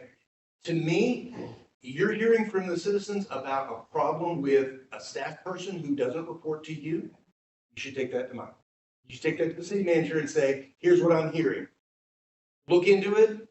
Do your job of managing the person and making sure that that situation gets resolved. Does he owe you an explanation about what's going on with that employee and say, I disciplined that employee for doing that? No, he does not. You keep hearing that complaint. If I keep hearing That problem hasn't been resolved. How do you resolve that problem? It's on his shoulders, isn't it? Right? That's why we say the buck stops with him. He needs to resolve that problem. You have one employee. Well, you have more than one employee, don't you? But in this context, you have one employee, the city manager. And if he's not doing his job by solving those problems, then you address the person that you do employ, not try to take it up with that other employee himself. Does that make sense? Yeah, and can I offer a thought on this also? Part of holding the city manager accountable has to do with, is the system the same or are you changing the system? And what I mean by that is to say, okay, I'll use the example of code enforcement. We have a system in code enforcement where where we record interactions. Right? It's actually pretty straightforward in, for example, utility billing. You make a phone call and the citizen has a complaint about the tone of voice or something that was said over the phone call. Punch enough buttons in the IT system, I can listen to that phone call and I can find out what was the truth of that scenario, right? And if it's a negative behavior of the citizen, I find that out. And if it's a negative behavior of the employee, I find that out and I can discipline that employee or coach that employee or do whatever. So I have a method by which I can know as city manager what's happening, what's going wrong in that instance. Code enforcement. Okay, am I in a situation with them where they can be out and about and interacting with somebody, right? Okay, what are the walls associated with that where we say, hey, these are the things I do want you to do, these are the things I don't want you to do, right? Do you talk to somebody in front of customers? If you can absolutely prevent talking in front of customers, that's goal number one, because you don't want to talk in front of customers. On the other hand, we're also adding body worn cameras because I need to know more. I need to see more. Body worn camera holds the person wearing the camera accountable, but it also makes the person who is the customer that we're interacting with aware that, well, we can just go back and watch that. We can see what that really was, right? And so we're introducing body worn cameras into code enforcement, and they've had their first training and blah, blah, blah. So I'm got us on a different path here with how we hold code enforcement accountable. I've made a system change because I want the system to be different than the system it used to be. So it's a lot of times what I would say, and this is just sort of a management observation I have, is that people are people. If you put a good employee into a bad system, you're going to get a bad outcome, right? And if I put a good employee anywhere where they've got all sorts of things that incense negative behavior, eventually they'll do a negative behavior, right? So I have to have both a good employee and a good system. So anyhow, that's just a little philosophy on that. I think that one of the things council can do to hold the city manager accountable is to just talk about what's the system? What system do you have there? What are your incentives for employees? And what are your overall method of training people? So again, just to, pardon me, Thomas, I'll talk too much, but one of the things. You ain't lawyers, aren't you? We are very intent of, yeah. One of the things that we're very intent on right now is grades.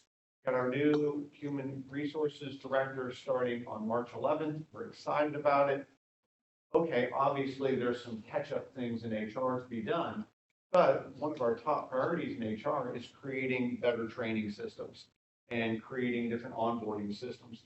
In a lot of ways, I'm hiring the candidate who did the best job impressing me that she could help us create better onboarding systems where before the person ever puts on the hat that says City of Terrell, they've gotten a series of trainings. Now, that's not one solution in one day, but I need everybody before they put the hat on that says City of Terrell to go through customer service training. I don't want you to start working for me till I've taken you to customer service training.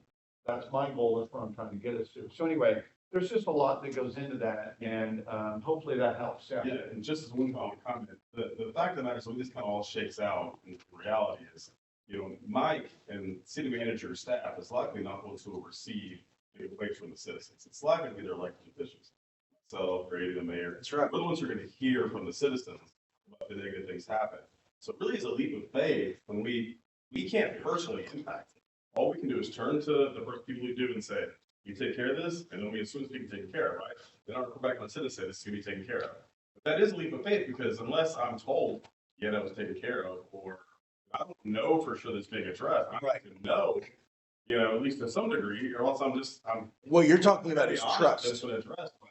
What you're talking about is trust. Yes. You're talking about the citizen trusting you that it's been resolved, you trusting Mike that it's been resolved, right? And that circles all the way back to where we were at the very beginning.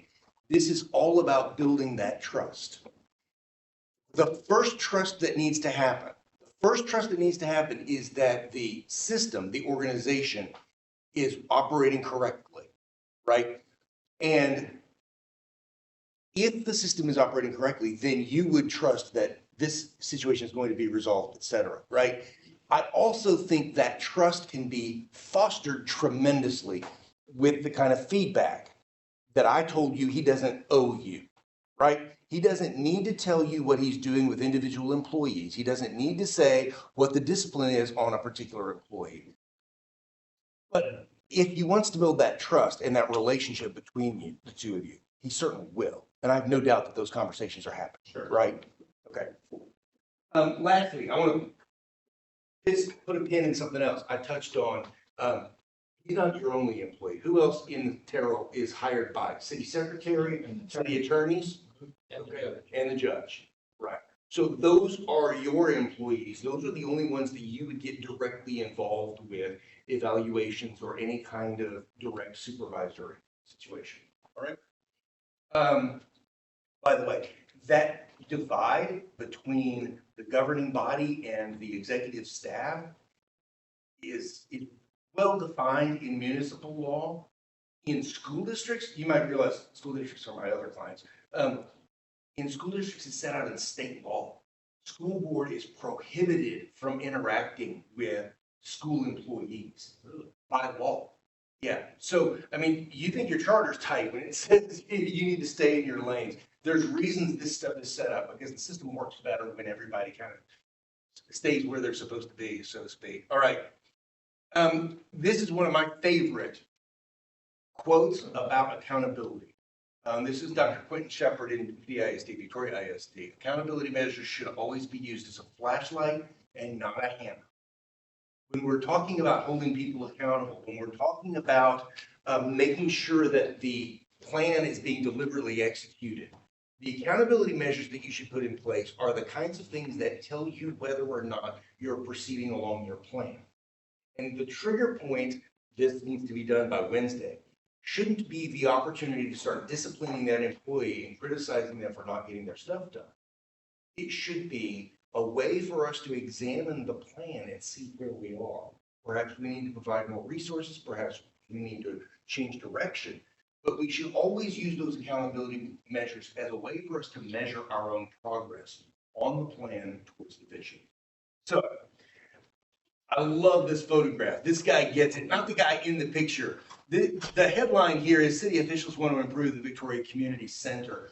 This picture was taken as they were setting up for the livestock show. And this guy just happened to be there at the community setting up the livestock show. What I want to point your attention to, though, is the quote from city manager Jesus Garza at the bottom. This is the phrase they chose out of whatever they talked about that day. This is the phrase they wanted to put under their headline. It's important to have planning and, in essence, create a vision, right, that everyone can rally behind. He gets it. This is what I'm talking about. From something as small as the improvements to your community center so it can be better used for whatever events you're doing. Whatever it is, the whole focus is pick your vision, create a plan that'll get you there, get the support of the people so they will rally behind it, and then you can take your hands off the wheel and it's gonna happen. Right? All right. So circling back to close this all up, this is what I believe it takes to be successful. And I hope that whether or not you adopt something like this, I hope that when you sit down to do your mission and vision studying and start trying to figure out where you want to aim, that you'll think about the relevancy of the interrelation of those 4 different points so that your plan can help you achieve that vision. That's what this is all about. For the remainder of this second session that we're having today, we're going to talk about open meetings and public information. These are 2 other governance issues I think are good to be reminded about. I'm going to skip over a couple of slides here that are directed towards staff. And let's talk about the Open Meetings Act for City Council. I want to start by reminding you, if you have not already done so, there is a mandatory 1-hour training that you must take when you were initially elected to office. You only have to do it once. If you get reelected, you don't have to do it again. All right? Please be sure to get that done. I'll say the same thing at the beginning of the public information section. There's a 1-hour training that is mandatory. I advise my city secretaries, by the way, to put on the agenda at a city council meeting about 60 days after the election an announcement that these council members have completed their mandatory training, right? No, hey, Bob, did you get your training done yet? Right? But the omission will be noticed. You don't give Bob's name. Everybody will go, Bob, you didn't do yours, right? Okay. Issues about the Open Meetings Act that you need to remember. These are the issues that pop up most frequently in my office. Walking quorum are still an issue. Remember that the concept of a walking quorum was created by the Attorney General. It was not in the statute. You won't find that phrase anywhere. But it's the notion that if one person talks to a second council member, if Alfred talks to Bob, and Bob talks to Charlie, and Charlie talks to Deborah, you now have a quorum of your council all engaging in one communication, even if they weren't all at the same place when it happened. The case that started that was an egregious violation of the act. It was an intentional violation. But the concept stuck around for years. And as we got into social media and text messages and cell phones, the idea of violating the Open Meetings Act just got to be too easy. You could unintentionally post a social media post that someone else on council read and asked a third council member about. And there's 5 of you on council, that's already a quorum, right? So a couple of years ago, the legislature stepped in and they actually tightened this rule down. The concept, not the phrase, but the concept of the walking quorum is now contained within the statute. But the wording of it is significantly tighter, and it requires an intentional act on your part, knowing that there is going to be 3 or 4 people in that communication before it becomes a criminal act, all right? And so I want to just remind you, walking quorum are still a thing. They are still a problem if you are engaging in these kinds of serial communications, whether that be a serial text message thread, whether that be a respond to all email, whether that be a post on social media. I don't think that we should be engaging in that kind of activity, even if the problem itself, the criminal violation itself, has been significantly narrowed. The second thing I want to talk about executive sessions has to do with closed sessions and the idea that you are only allowed to go into closed session for certain topics. It continues to be an issue around the state, and I will tell you what often happens is that either city staff or a city official will say, we want to go into closed session for this topic. How can we fit it under one of the exceptions, right? There's a series of exceptions that is out there. I strongly recommend that your attorneys be involved in those conversations because the scope or the breadth of each of those exceptions is something that is a legal determination. And I think if you were ever challenged on that, you want to know ahead of time that your attorney thought that they could comfortably defend that position, all right? So closed sessions and when you can and can't go into closed session, critical. And finally, I want to talk about exceptions. This is different than closed meetings. This is what can you talk about in your meeting, even if it's not posted on the agenda. You've seen this before. You're familiar with this topic, I'm sure. That you can make a specific factual information in response to an inquiry. Right? Council member says, was there a fire on Main Street on Saturday? And the city manager says, yes, we responded to a fire call at 6:32 p.m. at 123 Main Street, right? That is not a violation of the act. That is a request for specific factual information, and the city manager is responding to that.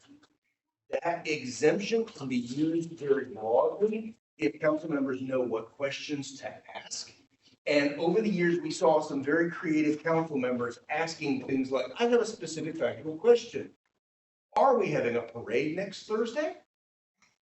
In order to allow the city manager to say, why, yes, I want to invite all of the citizens of our community out. Because somebody forgot to put it on the agenda and we can't talk about it. Right? So we'll talk about those kind of community events in just a second. But here, statement of factual information and a recitation of existing policy in response to an inquiry, those are allowed. Third, a proposal to place a subject on the agenda for a subsequent meeting. Right? Those are the 3 exceptions that have existed in the Open Meetings Act as long as I've been a lawyer. Recently, the state legislature added items of community interest. And this one is a lot broader. It allows you to bring up things like the parade next Thursday, or the emergency response that happened on Main Street. So an expression of thanks or gratitude or congratulations or condolences. If you want to thank your police chief for doing something, if you want to thank the Public Works Department for solving that, plugging up that water leak, you can do that. An honorary or salutatory recognition of a public official, a reminder about upcoming events organized or sponsored by the governing body. Hey, let me point this out here. This organized or sponsored by, and likewise in the next one, a community event attended or scheduled to be attended by a member of the governing body or an employee. You can't just willy-nilly start announcing my brother's having a party for, you know, whatever, next week. If it's not a city event, it's not something that we should be bringing up. But I do think that this gives a lot of flexibility for council members to do the things that used to show up at the end of meetings under something that would just be called items from council. Like, does anybody have anything they need to add? Does the legislature actually allow this? And in going back to the book that I wrote, there's a lot of form documents in there. This is my model city council agenda. And I actually include a lot of that language right here. We call the meeting to order, we have our pledges, and then we have an opportunity for this, both the mayor, the city manager, and city council members to make statements about things that aren't even on this agenda. And I put a description right here so that the public knows that it's allowed and what is allowed. And we have those comments right at the very beginning of the meeting, even before citizen communication. Remember, the new law says citizens must be allowed to comment before or during any deliberation of public business. These items we're talking about are not public business, or else they'd be on the agenda as items. Here, we're only talking about community announcements. The reason we do it first is because it allows us to forestall some issues that might come up in public comments. You know that Jason Falwell is coming to you to complain about a police incident that happened on Thursday on Main Street. Can you ask a specific factual question about that before he gets to the podium so that the people who are watching on TV know what he's talking about before he starts talking? Yeah, absolutely, you can, right? That's one of the exceptions. Here in the announcements section, the mayor says, Mr. Sims, did we have a police incident last Thursday on Main Street? I saw some scuttlebutt on social media about it. What happened? Specific factual information, right? Very limited. He can respond to that and give the details about what happened. You mean during the council meeting? During the city council meeting. No, before. What? Before we got into discussion. Before we got into discussion. Our culture would be to do it, we're gonna invocate, we're gonna pledge, and then we're gonna get to an item that we call mayor and council recognitions. Okay, good. And under mayor and council recognitions, if we want to say, City of Terrell Police Department responded to an incident on Moore Avenue on Saturday afternoon, and such happened. That would be our avenue to do that, right? That's right. Okay, and so then after that, we have our, I always call it the 3 minutes of fame, right? Yes. That's right. Yes. 3 minutes of fame. So 3 minutes of fame come after that, right? And so we can strategically throw a little nugget into the mayor and council recognitions if that might be the right thing. To kind of extend that comment, our culture has been, or at least the one I've been trying to do, is if I have a 3 minute of fame speaker and the mayor says, thank you, staff will get back to you. That's kind of a canned thing that we often say, almost always say. We don't wait till later. You know, Omira is our senior policy analyst, or Mark is the assistant city manager, or one of the other staff people. We try very hard to sit down next to the person, or as they walk into the foyer because they finished their comments. We want to talk to you as you're exiting or in the room that day. Yes. And we also do a pretty good job, not great, but a pretty good job of, hey, I wonder why that person's here tonight. And so just us being friendly, right? You know, I I probably need to have Mark help me do a better job preaching this to staff, but meeting the people in the room before the meeting is a great little thing, because we can sit down and say, hey, why are you here tonight? And if they say, I'm really mad because my house floods all the time, my Davis Lane guys, we've made more progress with the Davis Lane guys by talking to them before the meeting and after the meeting and blah, blah, blah, to say, we haven't forgotten about you, we're working on it, we're analyzing it, we gotta figure out how expensive this drainage problem is. This is a real world issue we're dealing with right now. And so I just think that should you be addressing everything from the podium? Nah, you don't need to address everything from the podium, but by golly, they're there and you have staff there. And if they're halfway reasonable people, you can just talk to them, right, and in the foyer after the meeting or before, whatever. That gets you a long way, and it's outside of the formality of what the state law is telling you. Because you can always just have a staff person to talk to somebody after the meeting. Absolutely. And one of my favorite responses to a belligerent or, speaker at the public dais is, thank you, next speaker. Yeah. Thank you, next speaker, right? Completely. Let's talk about the psychology of that and then for the city manager to follow up with, Mr. Public Works Director, would you please speak with Mr. So-and-so before he leaves the room? Yes. All right? On camera, so the public knows that you're engaging with that person. Because what you just said about engaging with them and talking with them and de-escalating, I think that's fabulous. I love hearing that. And I think you're doing exactly the right thing. And the public doesn't know about it. Okay? So that work with my own eye. Take a look at Davis speak. Mr. Sims was in the audience sitting next to the guy. Yeah. And he called me. He said, man, he said, I'm mad about everything that's going on. He said, but Mr. Sims talking to me. Yeah.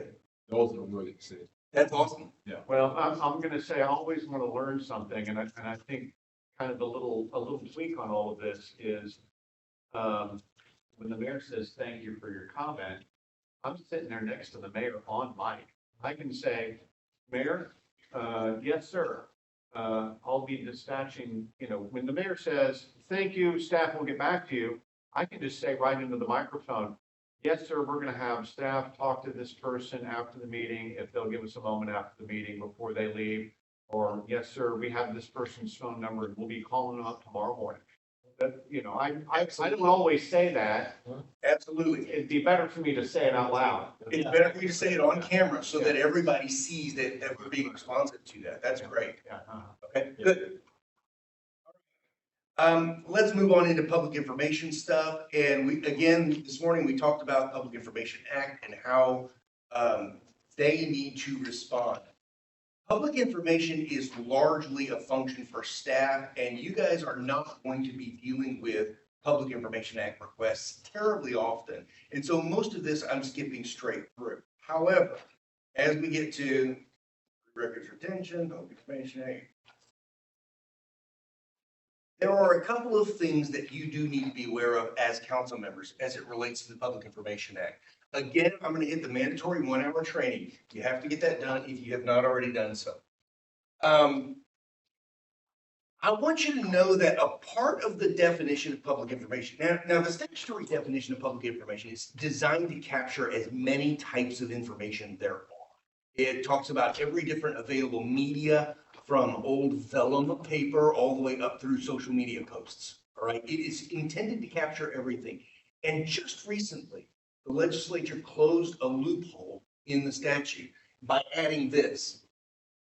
Public information also means information held by an individual officer or employee of a governmental body in the officer or employee's official capacity, and the information pertains to official business of the governmental body. That sounds like gobbledygook. Here's what it means. Messages on your personal cell phone that relate to public business are now captured under the Public Information Act. We always previously assumed that they were because they were records used in conjunction with the business. But the legislature changed it and made it expressly clear that that now applies to your personal devices, your personal mailbox at home, anything, any place where you have records of doing public business, the job of being a council member. That's all public records. Let me tell you why they closed that exception. It wasn't because of my situation, but I had a situation that was going on the same year that they closed that loophole, and I was like, thank goodness they did. We had a situation where it was a very contentious issue. The city needed to build a new water treatment plant. Not the drinking water kind, the other water kind, right? And unfortunately, the gravity and the socioeconomics in Victoria both flow the same direction. So the water that's flowing downhill was flowing into the poor part of town. And the best place to build the poo plant was in the middle of the poor part of town. And there was a lot of negative publicity about that. And there were a lot of communications going on back and forth among the citizens, among our council members, and between our council members and our staff. And at that time, we received a Public Information Act request from a very aggressive newspaper who said, I want copies of the phone records of all of our cell phone for city council members. I want to know whether or not they're talking to each other because I think there's a walking quorum issue here. A couple of our council members responded legally and correctly at that time. That's my personal cell phone. The Public Information Act doesn't cover that. You can't say that anymore. And that's the point of telling that story, is the legislature closed that loophole because they wanted to be very clear that when you are conducting public business and you're creating records of some sort, those records are public, even if it's something that you are creating yourself on your own time. Question? Yeah, so if you're talking with someone about things that aren't related to city business, yeah, but in between, maybe you've got some texts that are about that and some that aren't, then some of the personal information can be included in that request along with the public information, correct? If that's kind of all lumped in there together. Absolutely. Right. You likely are going to have a text message thread that contains personal information. I don't mean really personal information. I mean, Private right? Conversation. Right. And then halfway through the conversation, your buddy's going to say, hey, are you firing that SOB? Yeah. Right. And it's going to turn into public business for a few messages, then it's going to go back to being personal. No, I don't think it would all be out there. I think those relevant messages are defined as public information. The relevant messages that relate to public business are public information. How would you isolate that? I wouldn't really know. Yeah, exactly. I'm not saying it's easy, Yeah. right? I'm not saying it's easy, but the law is set up now to specifically be able to say those records are public information. And if somebody requests them, they're entitled Who to. submits it? In this case, the city official, Councilman Hall, he submits it.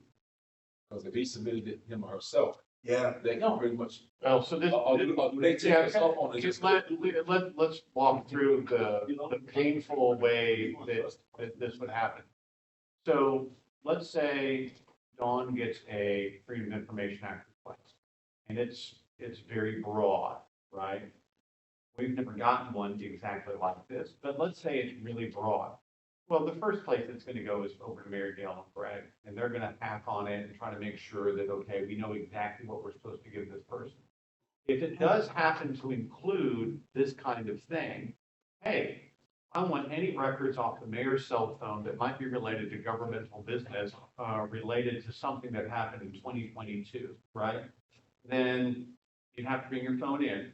We'd have to get the IT department to download the text messages between, say, Mike Sims and Rick Carmona, right? And we'd have to say, okay, are all of those something that matter? Well, no, our attorney would look at them and say, okay, only this subset are the ones that are responsive, and those are going to go over to Dawn. Dawn's going to put them in the package with the rest of them and ship them all out. That may seem like, okay, at least that's our own attorney looking at it. On the other hand, Thomas knows what will happen next. I know what will happen next. When it goes to the other attorney, they're going to say, well, how am I supposed to know and believe you that that's all of them? I want all of the records because I want to review them to see if they're all right. So now I'm in court, right? And Turns into a subpoena. exactly, right. So maybe it removes this, one phone that we use for private matters and one we use. That is the natural next progression, right? I'm gonna have a cell phone that I use for all of my city business, and I'm gonna keep all of my stuff on there. And how many of your friends are gonna stop asking questions in your personal text message threads? They're not. Okay? So it's a very natural progression. And the entire time I was city attorney, I carried 2 cell phones, right? It doesn't work. I can just tell you as a practical matter, people are constantly sending personal messages to my work phone and work messages to my, because I mean, even my own employees, I can have a hard time remembering who do I send text messages to? And that's not just happens all over the place. All right. My thing is, you submit your information, they're gonna see all the other text information that's on there. No. Let's draw a line there, because that's our fear, is that I'm gonna have to turn over my cell phone and they're gonna get to see the message between me and my wife. That is not government business. Newspaper has no right of access to So that. my point is this, Thomas, is that, okay, Yeah. I'm submitting my information to Mr. Sims. He gotta go through my text messages to determine what is valid information for your attorney, maybe not him personally. But they read all the text to determine it, right? So that's the challenge that I have, because I remember something that happened to John Booth. And I think they had submitted, and they found something else in there, and now he was prosecuted because he lose a job. Yeah. So I don't know, it's two cell phone deal is fine. I mean, that's. I'm not saying it's easy. I'm not saying that it's comfortable, but it is the fishbowl we live in. That's what it means to be a public official. Well, I'll say a conversation I just had with Councilman Robeson. He's driving around.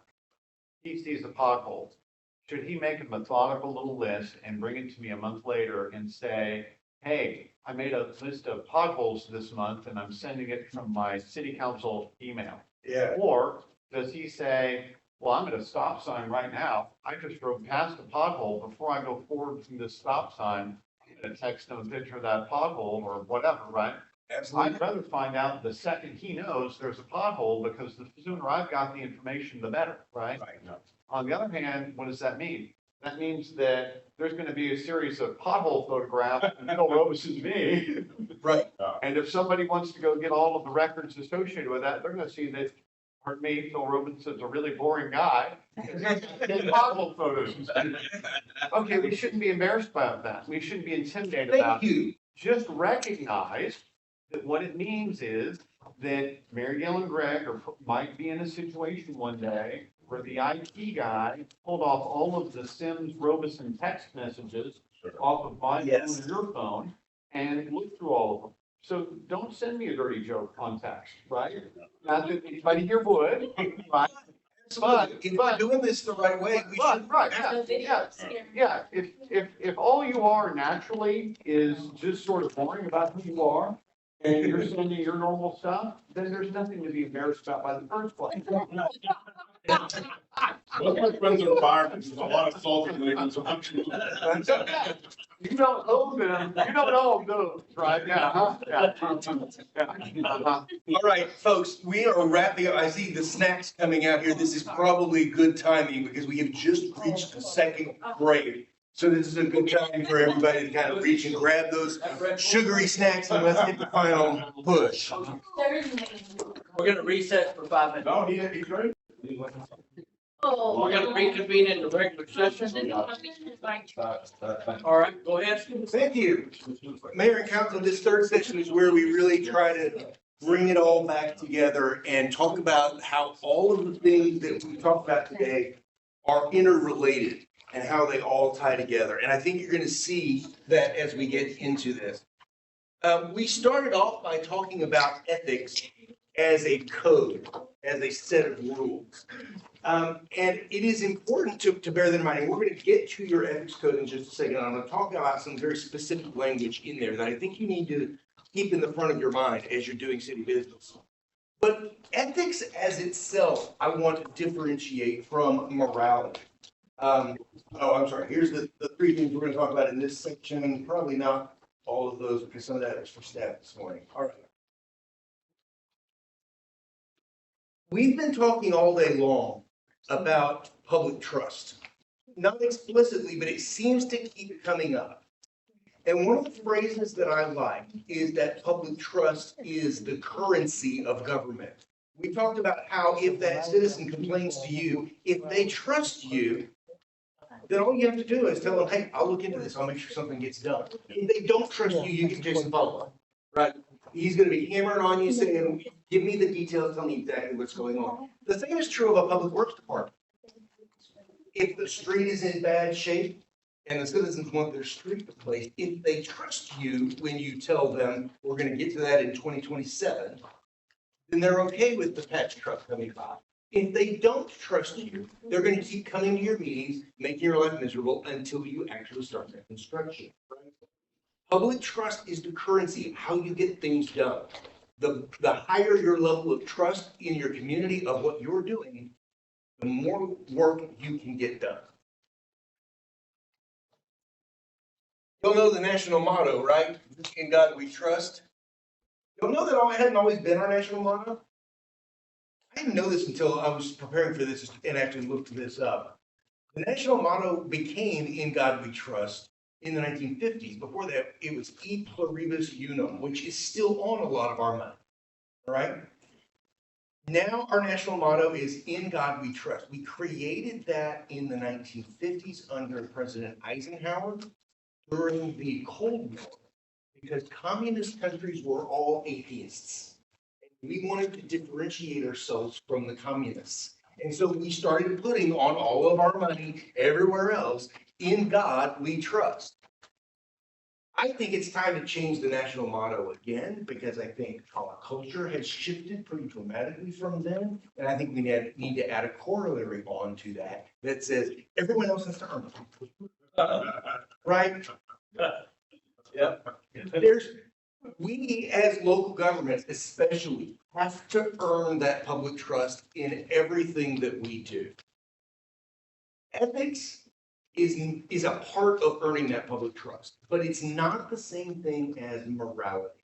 And I want to be very clear about kind of the distinction there, because at the bottom level of doing what's right, let's call this a pyramid, at the bottom level of the pyramid is being legally compliant, following the law. You can follow the law and still do really bad things through loopholes or things that aren't covered by the law. That's why there are so many lawyers in the world. Ethics is a higher level than that. If you remember the definition that I used for ethics way back on the very first slide, it was a set of rules. Just like laws are a set of rules defining what is right and how you should behave.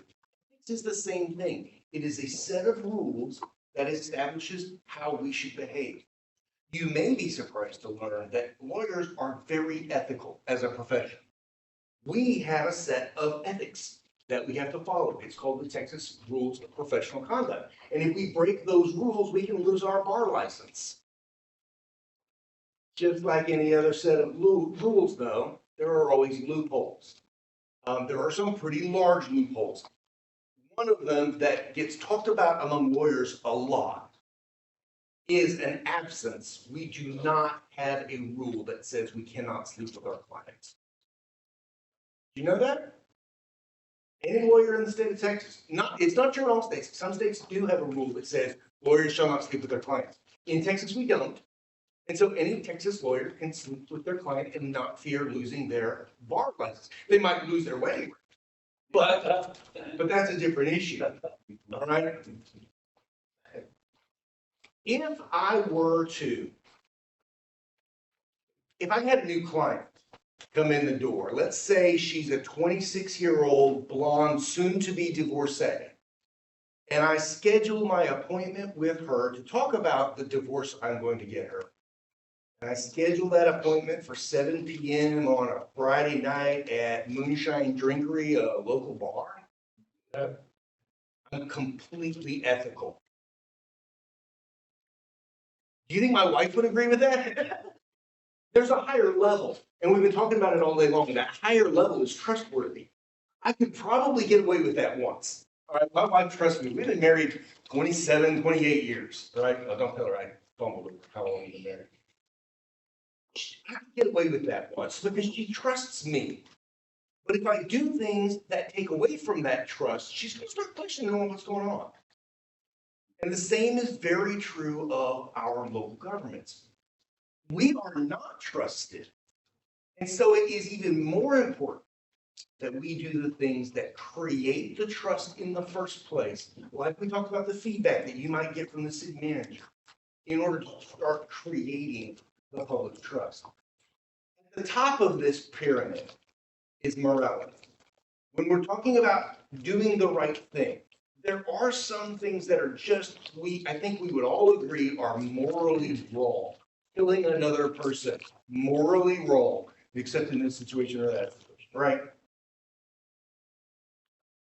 We're not talking about that today. We're not even talking about being trustworthy.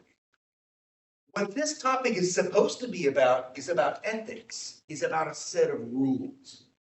And what I want your takeaway to be is, here's the rules I need to follow. I know how to follow them, and they aren't nearly enough. I have to elevate things higher than just mere ethics. Because even if I follow the rules, if people don't trust what I'm doing, if they don't believe in the vision and buy into the plan, then I'm never going to get where I'm trying to get. I'm never going to achieve that success. Basically, everything that we've been talking about today is about the public trust. If you go over the list of topics that we've been here a while now. We've talked about public relations, social media, employee ambassadors. All of this is about getting the word out so people know what is going on and they can trust that we're doing the right thing. Vision and plan, we talked about people buying into that, the support of critical stakeholders. That's about trust. Getting their support is about them trusting you. Open meetings is about making decisions out in public where people can see the decisions you are making so that they can trust there's not backroom deals going on. Those open meetings and public information laws were created back in the 70s. They were called sunshine laws. They were about letting the sun shine in on government so that people could begin to trust. And the Public Information Act, that's Ronald Reagan, isn't it? Trust but verify. Trust that we're doing the right thing, but if you don't trust us, here's our books. Go look through anything you want to.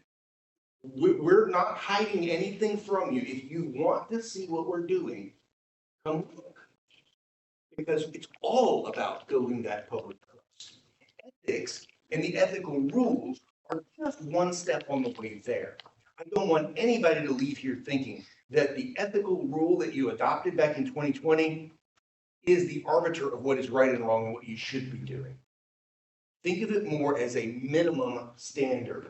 We should look at these rules and go, oh yeah, I'm doing that. Of course I'm following that, because what is right is the next level above, and I'm actually here.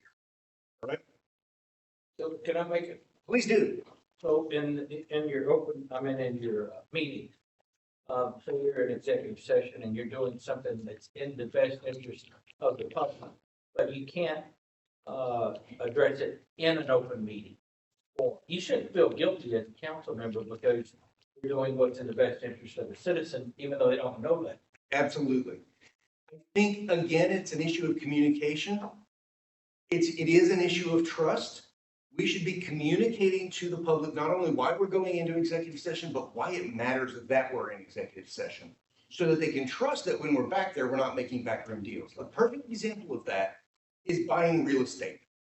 If you need to buy the piece of property where this police station is located, and you have to do that at the dais, and you say, we've identified this as the best parcel for us to put our police station on, and our budget is $50 million. What do you think the opening offer is going to be? Yeah. Right? You have no ability to negotiate the price if you do that out in public. And so the statute specifically says you can go into private to talk about real estate negotiations if that conversation is going to have an impact on the negotiating position that you have. Okay?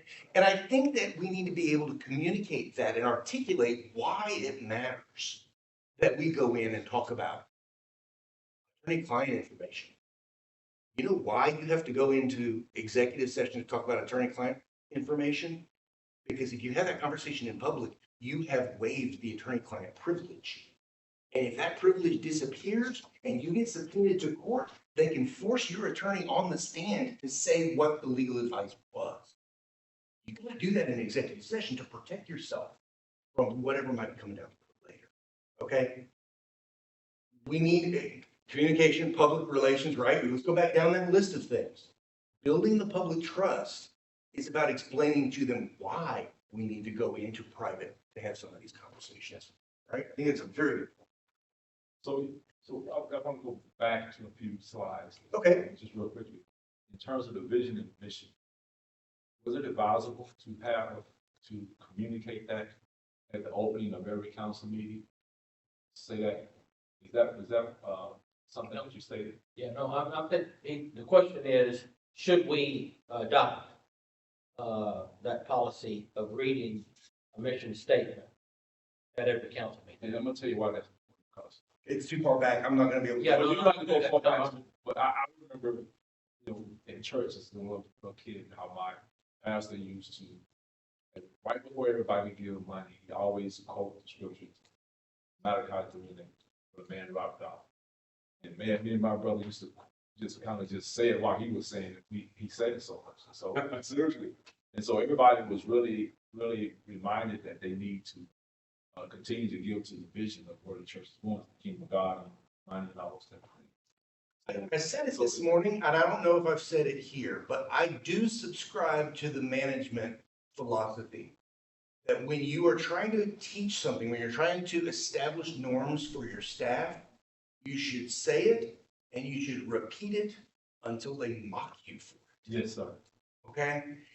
If it's the right vision, if it's the right mission statement, then I think there's a lot of value in that. Because it does express a commitment to what we're doing. It does communicate that mission over and over and over again. I'll tell you, I've never seen it though. In every city that I've ever seen that does something like that, they post their mission statement or they post their vision or they read it out loud. I've never seen one where I thought, wow, that really makes me want to join this team and to accomplish this. Okay. And it's not because they're reading it out loud. It's because the underlying vision and mission is usually jarring in some way, and it's not something I'm willing to buy. But every great leader in any organization I've seen, they always casting the vision for the people that's following them, for the people that are leading. I've seen it countless times. Absolutely. And it just kept the vision and the mission alive. We have that phrase in our vernacular, he is a man of vision. Yeah. Right? And absolutely, I'm buying into that vision and I am going to put myself, I'm going to work myself till I'm ready to retire because I want to see that happen. I still regret that I'm not there helping that mission happen. I mean, I would see the young kids of Turtle, young people of Turtle say, you know what? I'm staying in Turtle. This vision is amazing and I'm all in. Yes. That's what I want. That's what you want. Yeah. Saying it out loud at your meeting doesn't get you there unless the statement itself is right in the first place, Doug. That's my point. Okay, focus first on getting it right. Right? How do you accomplish anything hard? You put your feet in the right place and you lean into it, just like opening a stuck door. The first step, though, is your feet have to be in the right place, and there's a whole lot there to talk about. Yeah. But make sure your feet are in the right place first, then lean into it. It doesn't do you any good to lean into the statement that he found at the beginning of the comprehensive plan. It's all we go. No, I don't know what it means. Yeah. All right, so let's talk about your code of ethics. Here's where it really gets down to the brass tacks and the nuts and bolts of what your policy says. This is ordinance number 2485 or 2845, which you adopted in 2020. It is not the entirety of it, obviously, but I'm going to pull some specific paragraphs out that I think we need to be very clear that we know what they say. Section 3 of the ordinance itself. So you have the ordinance itself that says we are adopting a policy, and then you have the policy, the code itself, that is a separate document. This paragraph comes from the ordinance, and it says any violations of this ordinance, City Council Code of Ethics, or the ethics affidavit may result in forfeiture of office of city council members. Okay? That is strong, strong language. That is about as strong an ethics policy as I have seen. What you said as a council when you adopted this is so important to me, I'm willing to give up my seat if I violate this. All right? At the beginning of your term on office, if you were elected after this, you should have had to sign an ethics affidavit that says, I have read this, I agree to it, and if I violate it, I'm off council. All right? That's a strong statement. I'm glad y'all are out there and taking a strong position. But if you got elected after this, you might need to be reminded. That's what council said. Within the code of ethics, there's a lot of language about the right way that you should be behaving. And this one is one that I see in a lot of codes of ethics or phrases like this. Do not use or otherwise gain private benefit for oneself or grant any benefit to another from the use of city facilities, equipment, vehicles, supplies, tools, etc. This is what we would call misappropriation if we were talking about it in the criminal context, right? There are numerous examples of things like this going on, from very minor violations to very serious violations. And the things that will trip people up might not be the things you would expect. The superintendent in South Texas, this is 10, 15 years ago already, who asked the bus barn employees to change the oil in his personal vehicle. That's wrong. But none of us would say that's the right thing to do. Is he gaining a private benefit from the use of city facilities, equipment, and vehicles? Yeah, absolutely. What did it cost him? His job. He was fired for that, right? Some things are easy to see and easy to point out. Others are much more difficult. Vehicles, credit cards, some of these issues can be very difficult because they seem minor. Here's a credit card question for you. And I might be getting ahead of myself. This might actually belong on one of the next slides. I did it myself when I was city attorney. Sometimes I pull the wrong card out of my wallet and swipe it. And I accidentally bought toilet paper with my city card, right? As staff members, we have processes to cure that, to make sure that it is documented. Mea culpa, dear finance director, on Thursday I made a mistake. I used the wrong credit card. I bought toilet paper at H-E-B. Please see attached an envelope containing $4.36 to repay the city for my offense. I will make sure this doesn't happen again in the future, right? We want a documented trail to cure those kinds of problems if they are merely oversights.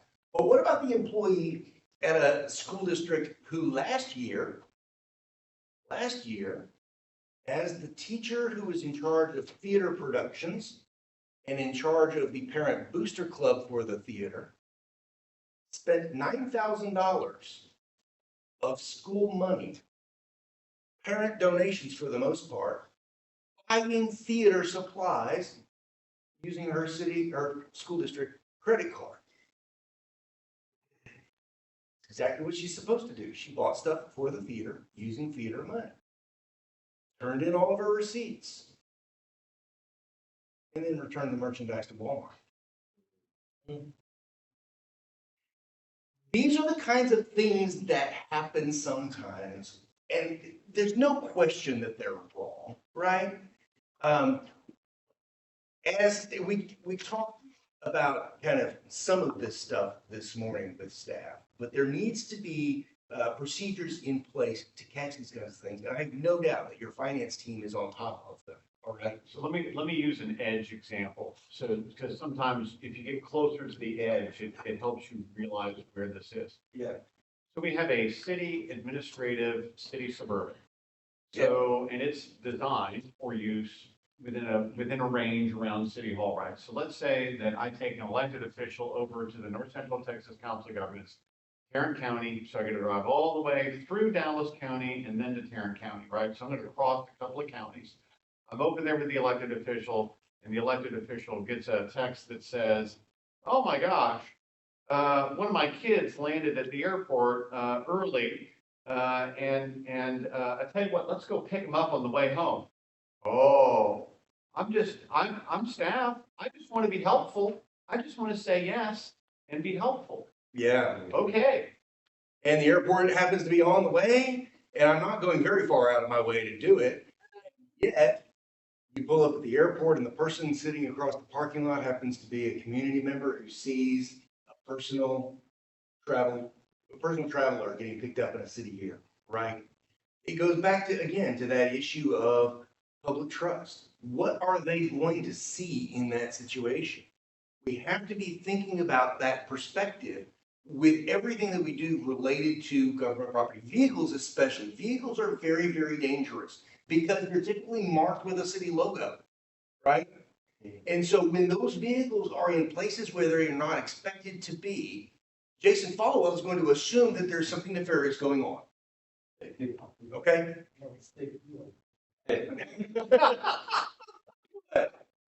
No, Jake, I want to feel on some that are. I thought you were about to throw him under the bus for something he had done. All right. Also within the code of ethics, number 8, avoid the undesirable influences of family relationships and close relatives to, oh, sorry, didn't mean to do that. The appearance of preferential treatment related to family relationships or close relatives. This is a step higher than the nepotism rules, right? You know the nepotism rule, you're not allowed to hire someone who you're related to. Incidentally, you only have 4 employees, he's not one of them. Anyone that he hires, theoretically, is not a violation of the state nepotism law unless you are confirming that employment. Is that interesting to you? That your wife could be the librarian? It's possible, and it wouldn't violate state law. Would it be right? Would it cause conflicts of interest? Our charter. That is a very common charter provision, and in fact, most cities go even further than that and say that within the organizational structure under the city manager, you can't have relatives working within different areas because of the appearance that that creates. It creates the appearance that there's likely going to be something, or it's going to create situations where people are tempted, and all of those things degrade the public trust, whether there's something wrong with it or not. And this ethics is extending that concept. It's not just about hiring someone. It's about avoid situations where those relationships might give the appearance of preferential treatment. Okay?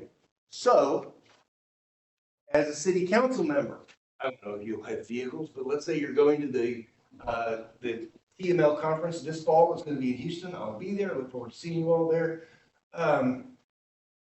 You're headed down to Houston for the weekend. You're renting a vehicle on city money in order to go to Houston. And like he says, your daughter wants to go hang out for the weekend with some friends who live in Houston. Can she ride along with you in that vehicle? What this is saying is that you're going to avoid the appearance of preferential treatment. Okay? Now, when I was an employee of the city, we had a very clear black line rule that said spouses of employees can ride in vehicles on these kinds of trips. And I think that that's acceptable. I think that is fine. But the rule that you guys have adopted, though, is a higher level than that. Avoid the appearance of preferential treatment. Now, if your wife or spouse is going with you to the conference in Houston and they ride along, I think most people would see that not as being preferential. I'm not trying to say that you can't take your wife with you, but your code is about appearance and it's about trust. Don't put yourself in a situation where someone might think that you're giving favors to a family member. That goes to, I think that should probably be extended to business partners as well. Maybe especially if business partners are family members and they are having access to information or services through you that they might not otherwise have, right? Number 12 says, we've talked about this already, right? Don't instruct, threaten, cajole, or intimidate other council-appointed official or attempt to make any council-appointed act. I'm too close to that. I can't read that. I'll step over here, trying to read it off of that screen. It's important to remember that a city council selects and supervises as a team only the city manager, city secretary, municipal judge, city attorney, and assistant city manager. You don't have the authority over the rest of the employees. And if you give the appearance that you are supporting them, criticizing them, building them up, tearing them down, whatever, it can interfere with the employment relationship that's actually going on over here. We talked about that earlier today, and I don't think I need to hit on that again.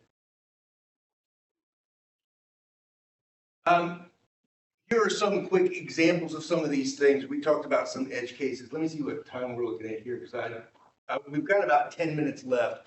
These are some of the examples that I was going to talk about with, particularly with staff today, and they are not popping up the way they're supposed to. We talked about the theater supplies. We talked about credit card mistaken usage.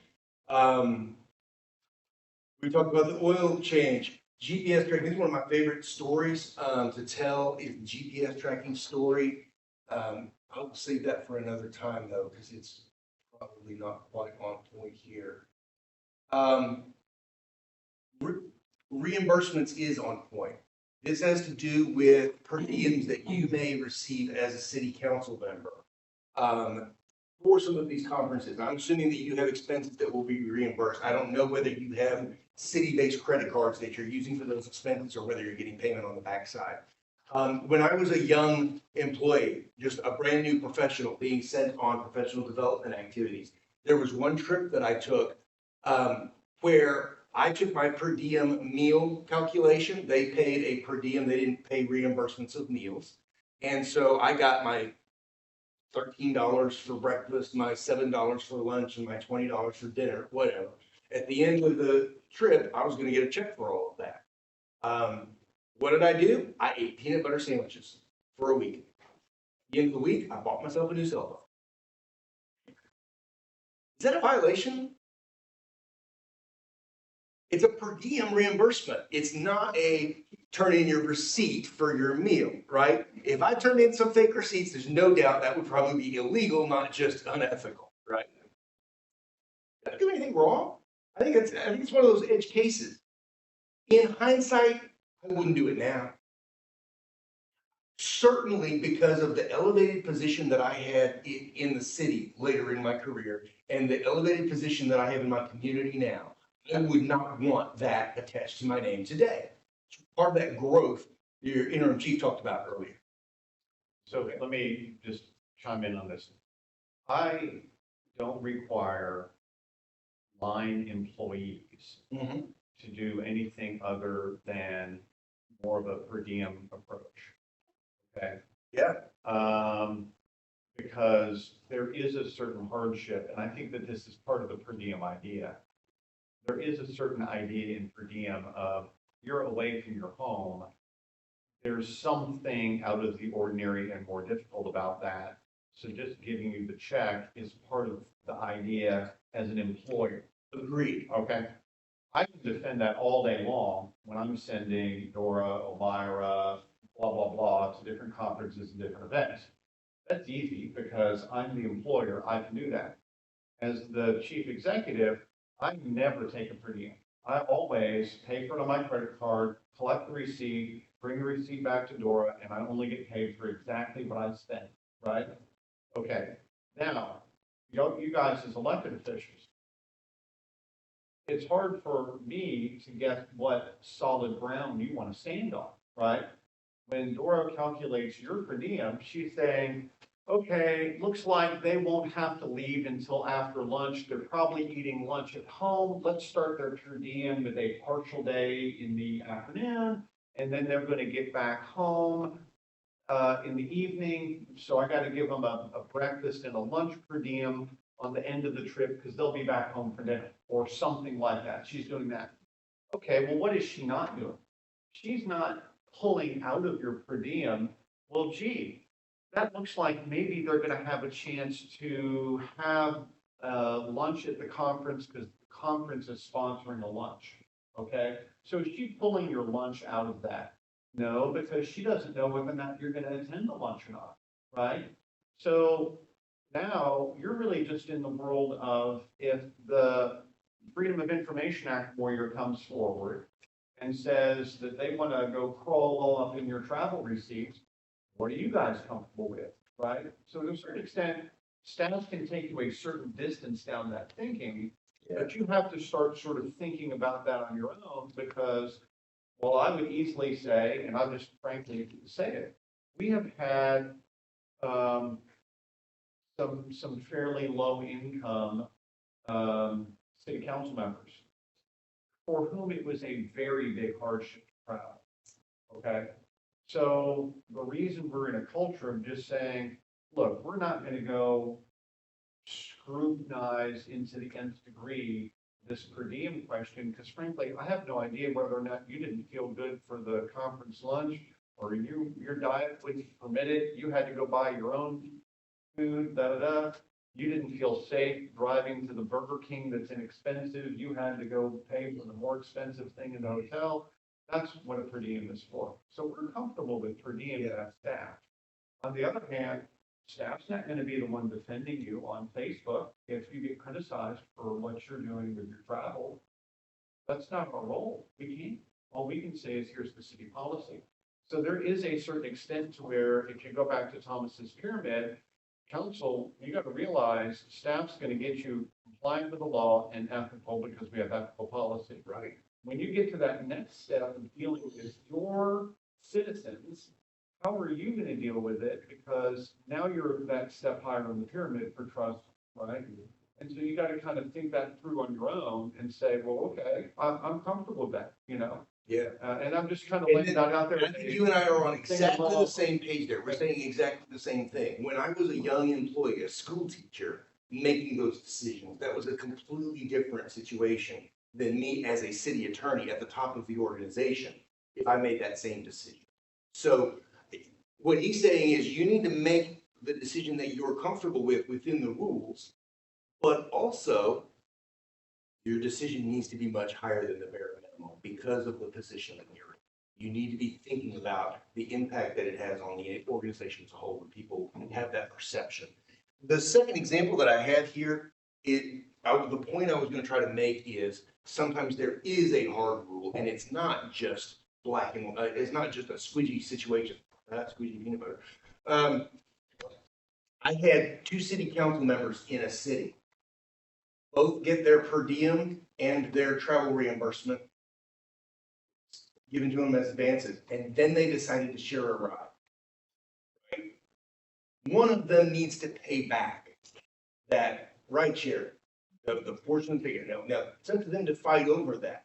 But there is a clear distinction between what we're describing here in the terms of per diem, and you're right to pick up on that difference, and something that is a reimbursement, like a mileage credit, right? If you're not doing the driving in your vehicle, you don't get that money.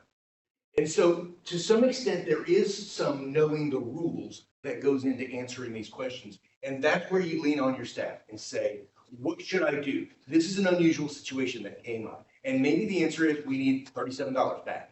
Yeah, and Thomas, this is the reason why me and the mayor was kind of the leader in this. We had a really good front-end travel document that we would have me sign and the elected official sign that said, here's the front-end analysis. But what we realized is that people make changes. They add to the expense of their trip by doing the right thing to go to an extra day of the conference, or they change because they reduced a day they were at the conference, right? So what we added was a second column that says, okay, I got back from my trip now, and now I'm verifying that this is it. I've taken a ride share out, I've taken a per diem and added it for whatever reason. And I say, here's what happened that was different. And then I have a level up, right? If I have to give 75 cents back, I give 75 cents back, and if I have to get 75 cents more, I get 75 cents more. That's a very recent change in our travel policy. I think it's a huge improvement. Right. So it gives you more accountability, I guess is the word. So, yeah. I would, instead of calling it accountability, I would say more transparency. It's more communicative of what actually happened. It's building that trust by letting people trust and verify. They can come back and they can look at that document and see what really happened. I was going to circle back to what I said about credit cards earlier. You have changes in your travel plans and it doesn't fit within the document anymore. You need to find a way to document that. Here's how you use the Public Information Act to your advantage. That document that you create that says, I spent $37 more, please reimburse me $37. Signed, reviewed by the finance director, has a receipt stapled to it. That's a public document. Please, somebody request that. I want an explanation for why I got $37 more than Joe did. Please double check that. So by creating that record, and it sounds like the form that you've adopted provides a lot more opportunity for that. You can create the record that supports that trust, that at least at the verification level. All right, guys, we are coming to the end of it here. I've got a slide here on nepotism and employment practices. It was really targeted more towards staff. And we're really kind of wrapping all of this up with conflicts of interest. And I was just going to go over here what the Chapter 171 stuff was. This is a great story, the cattle story. I know we're wrapping up and I want to finalize this, but I want to tell one more war story. We had a citizen who ran cattle on a piece of property that was right across the street from where we were building that food plant I was talking about, all right? And as a part of that process, the construction crews kept backing into his fence and knocking the fence post over, and the cattle would get out. And occasionally one of those cattle would get run over by somebody's truck, and he would turn around and come back to the city and say, you need to fix my fence, you need to replace my cattle, and then the whole cycle would start all over. Right? That citizen became a thorn in our side. Just because he becomes a thorn in our side doesn't make his situation wrong, or excuse me, doesn't make it any less wrong, right? The fact that we were killing his cows by letting him out and letting him get run over was still the wrong thing for the city to be doing. He made our life miserable about that. We should still treat him the right way, regardless of who he is. And that's something that also goes both ways, right? If the friendly citizen or the friend of a council member or a relative of a council member comes in and asks for something, staff's natural inclination is going to be helpful. Because that person is friends with the mayor or friends with a council member, right? You as council members and mayors have to be diligent and vigilant about the relationships that you have with people and your expectation with them, because they may drag you somewhere that you don't want to be. It may very well, okay, like I told my kids this all the time when I was city attorney, you drive under an umbrella that you can't see. I promise you it has happened that some police officer whipped around and pulled up behind one of my kids driving across town and pulled the license plate that was registered in my name and took the next left turn, right? My kids lived under an umbrella. And so I made sure they knew my expectation was, you better not be doing anything that's going to get me dragged into those kind of conversations. I don't want that happening. I don't want that attached to my name. And I think we all have to be very, very careful with the relationships that we keep. It goes back to that slide about the appearance of relationship impropriety, right? You never know how those things are going to pan out when they are filtered through the lens of public trust or the public distrust. All right, that's the story I wanted to end on. What we're really talking about here all day long has been about public trust and how we can build it up. It's not just about ethics. It's about reaching that higher level. I love what you said to staff as we wrapped up this morning, that it's about climbing that mountain and trying to get better and gradually improving to get there. All right. Can you give us just Sure can. one comment, please? There are some people in this community that is never going to trust you. Yes. That hate it. Yes. Really? And it could be directed at the mayor. I'll say it's the mayor. That no matter what I do or what I say, they're never going to trust. So for me to put energy in that individual, or maybe that small group, when I've got 20,000 residents, where do you say, you know what? I know I'm never going to trust you. No matter what I do, you're never going to like it. Yeah. So Vice President Spiro Agnew called those people the nattering nabobs of negativity. Okay? There's nothing you can do to make those people happy. And at some point, you're going to have to be comfortable with drawing a line and saying, I have done what I can do. I can't tell you where that line needs to be. It will be different with every person. It will be different with every situation. But what I'm encouraging you to do is to think about how that person's perspective falls on this scale and how the interaction is going to affect other people. Because right now, we're in a hole. This thing is a hole, not a pyramid right now. And at the bottom of that is the distrust that people feel, and we're trying to climb out. well, I'm comfortable, you know, I see that, but what I'm really for the council members that are in their districts and they're having people that are real critical of them, they just need to know, hey, you know what? As long as we know that we're following ethics and we're doing the moral thing, we're trying to gain their trustworthiness, we're ethical, we're doing what's right for the city. That's when you should feel good and say, hey, you know what? All the other criticism, you gotta let that be and continue to do the good work for the city. Absolutely. Again, put your feet in the right place first. Right. All right. Also, this is another question where I want to answer, communicate about the communication. Can we change the message by explaining why we're not responding to those people? Yes. Rather than not responding to them and getting criticized for being dismissive of people you disagree with, it may very well be that the idea that they brought forth is unsustainable. It is untenable. It's wrong for whatever reason.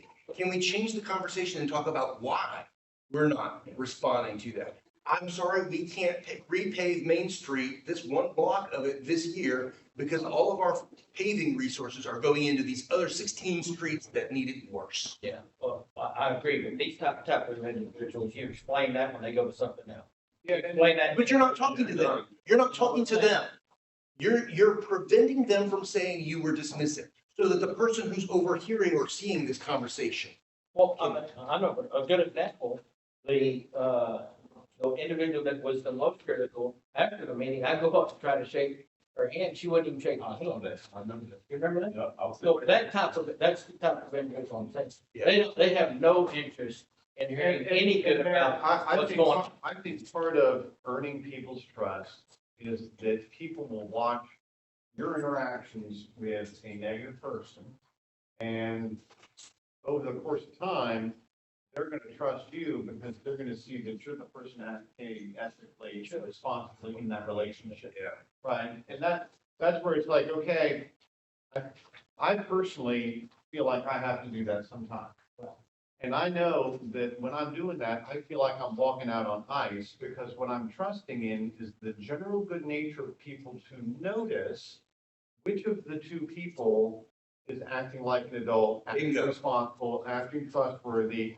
And I think it comes back over time. I think over the course of time, people slowly figure that out because it actually goes back to the social media thing that we're talking about. I was going to say, it's the two Positive message, positive message, positive message.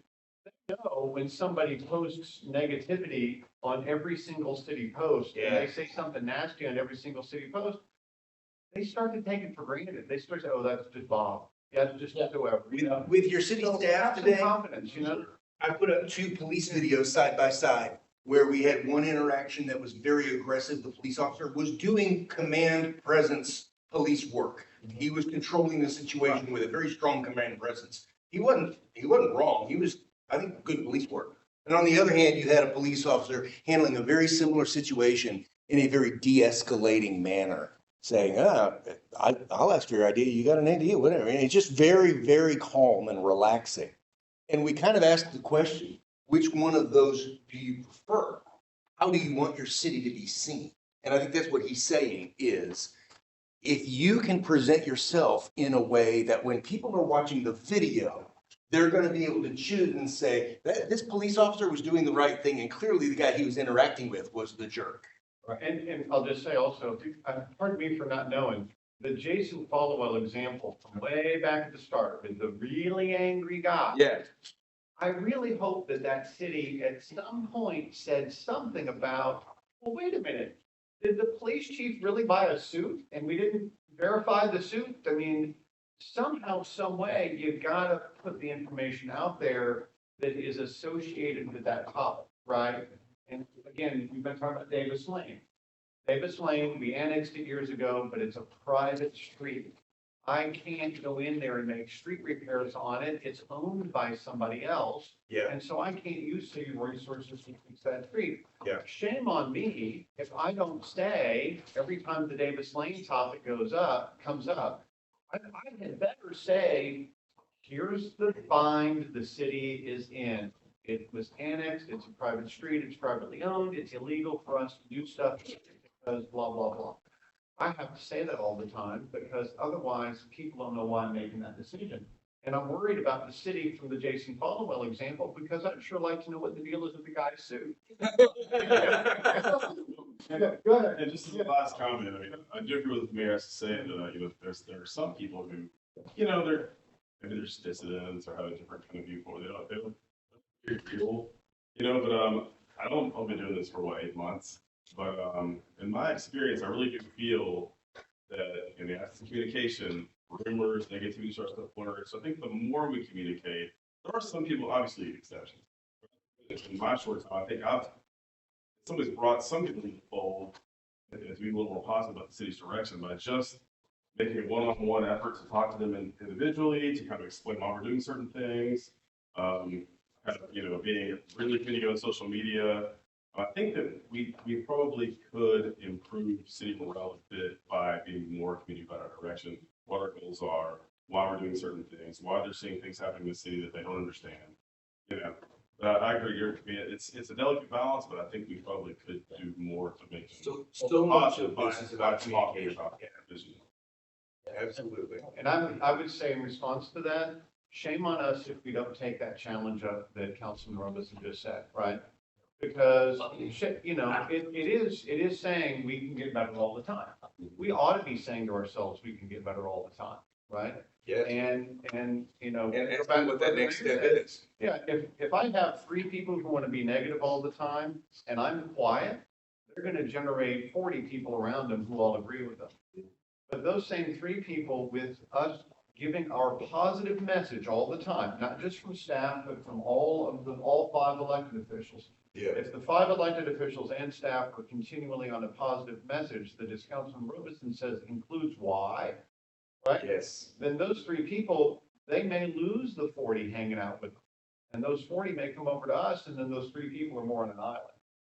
That's as good as you can hope for, Mayor, you know? And that's what we ought to be trying to do. Yeah. Absolutely. Yeah. Other thoughts? Oh, real quick. I know we talk about ethics and morality. For ethics, I think you have a definition that's guidelines.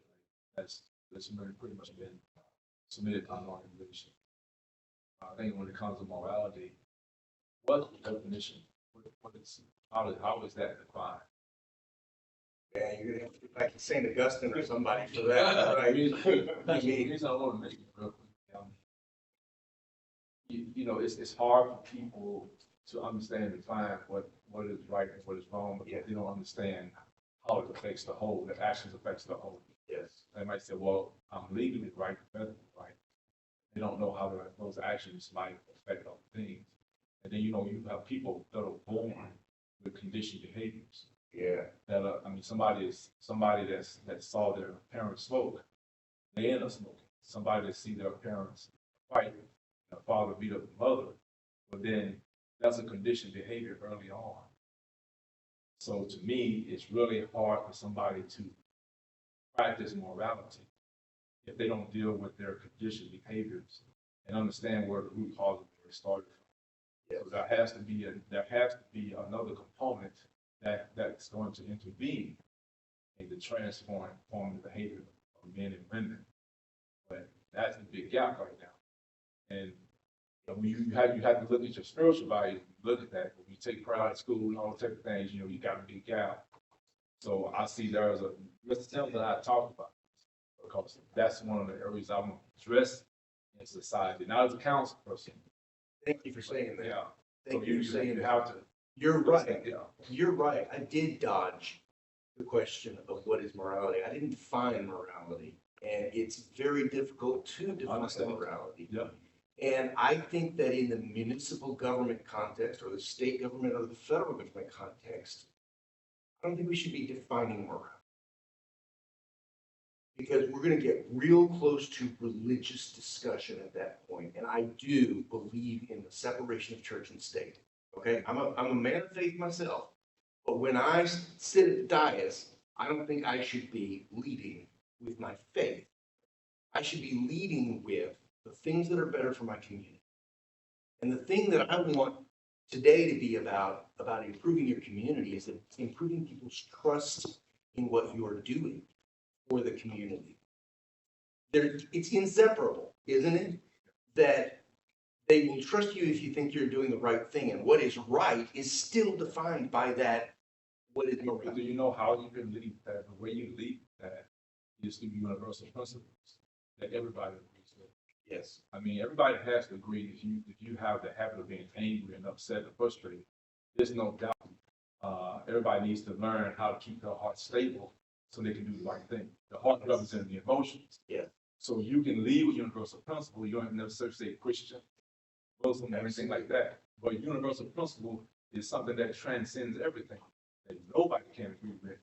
So those are the gaps that I'm looking with others, that feel that it's fulfilling our society. You and I are completely aligned that we wish there were more of that in our society, and we wish that there are things that we could do to make that more in our community, in our organization, right? My point is that people like me can jump off that gap. Yes. And I will tell you this, when it comes to public trust, a good man is going to be trusted more than somebody who's sketchy, right?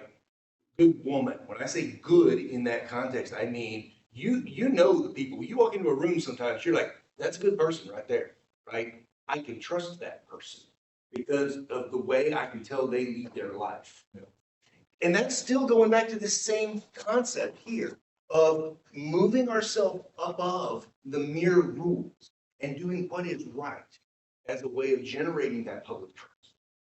Yeah. So yeah, we're on the same page. I completely agree. No.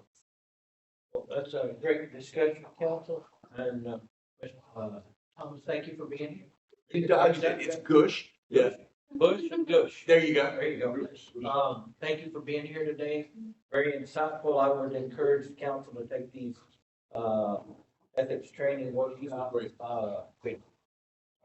home with you, the book, and read it. And move forward. I can tell you, as mayor, I'm confident that we got good men and women on this county. And, a lot of these things, we are doing and currently, some of these things we can do better at. And I'll stand up for any one of my council members and say they're doing what's in the best interest of the city. Yeah. All of them. And so, good job, guys. We appreciate it. Thank you for being here today. Thank you, staff, for being with us. Are we done? We don't have any executive. We're all done. All right. This time we'll close our hearing. Awesome. Thank you, guys. Thank you. Hey, we're gonna do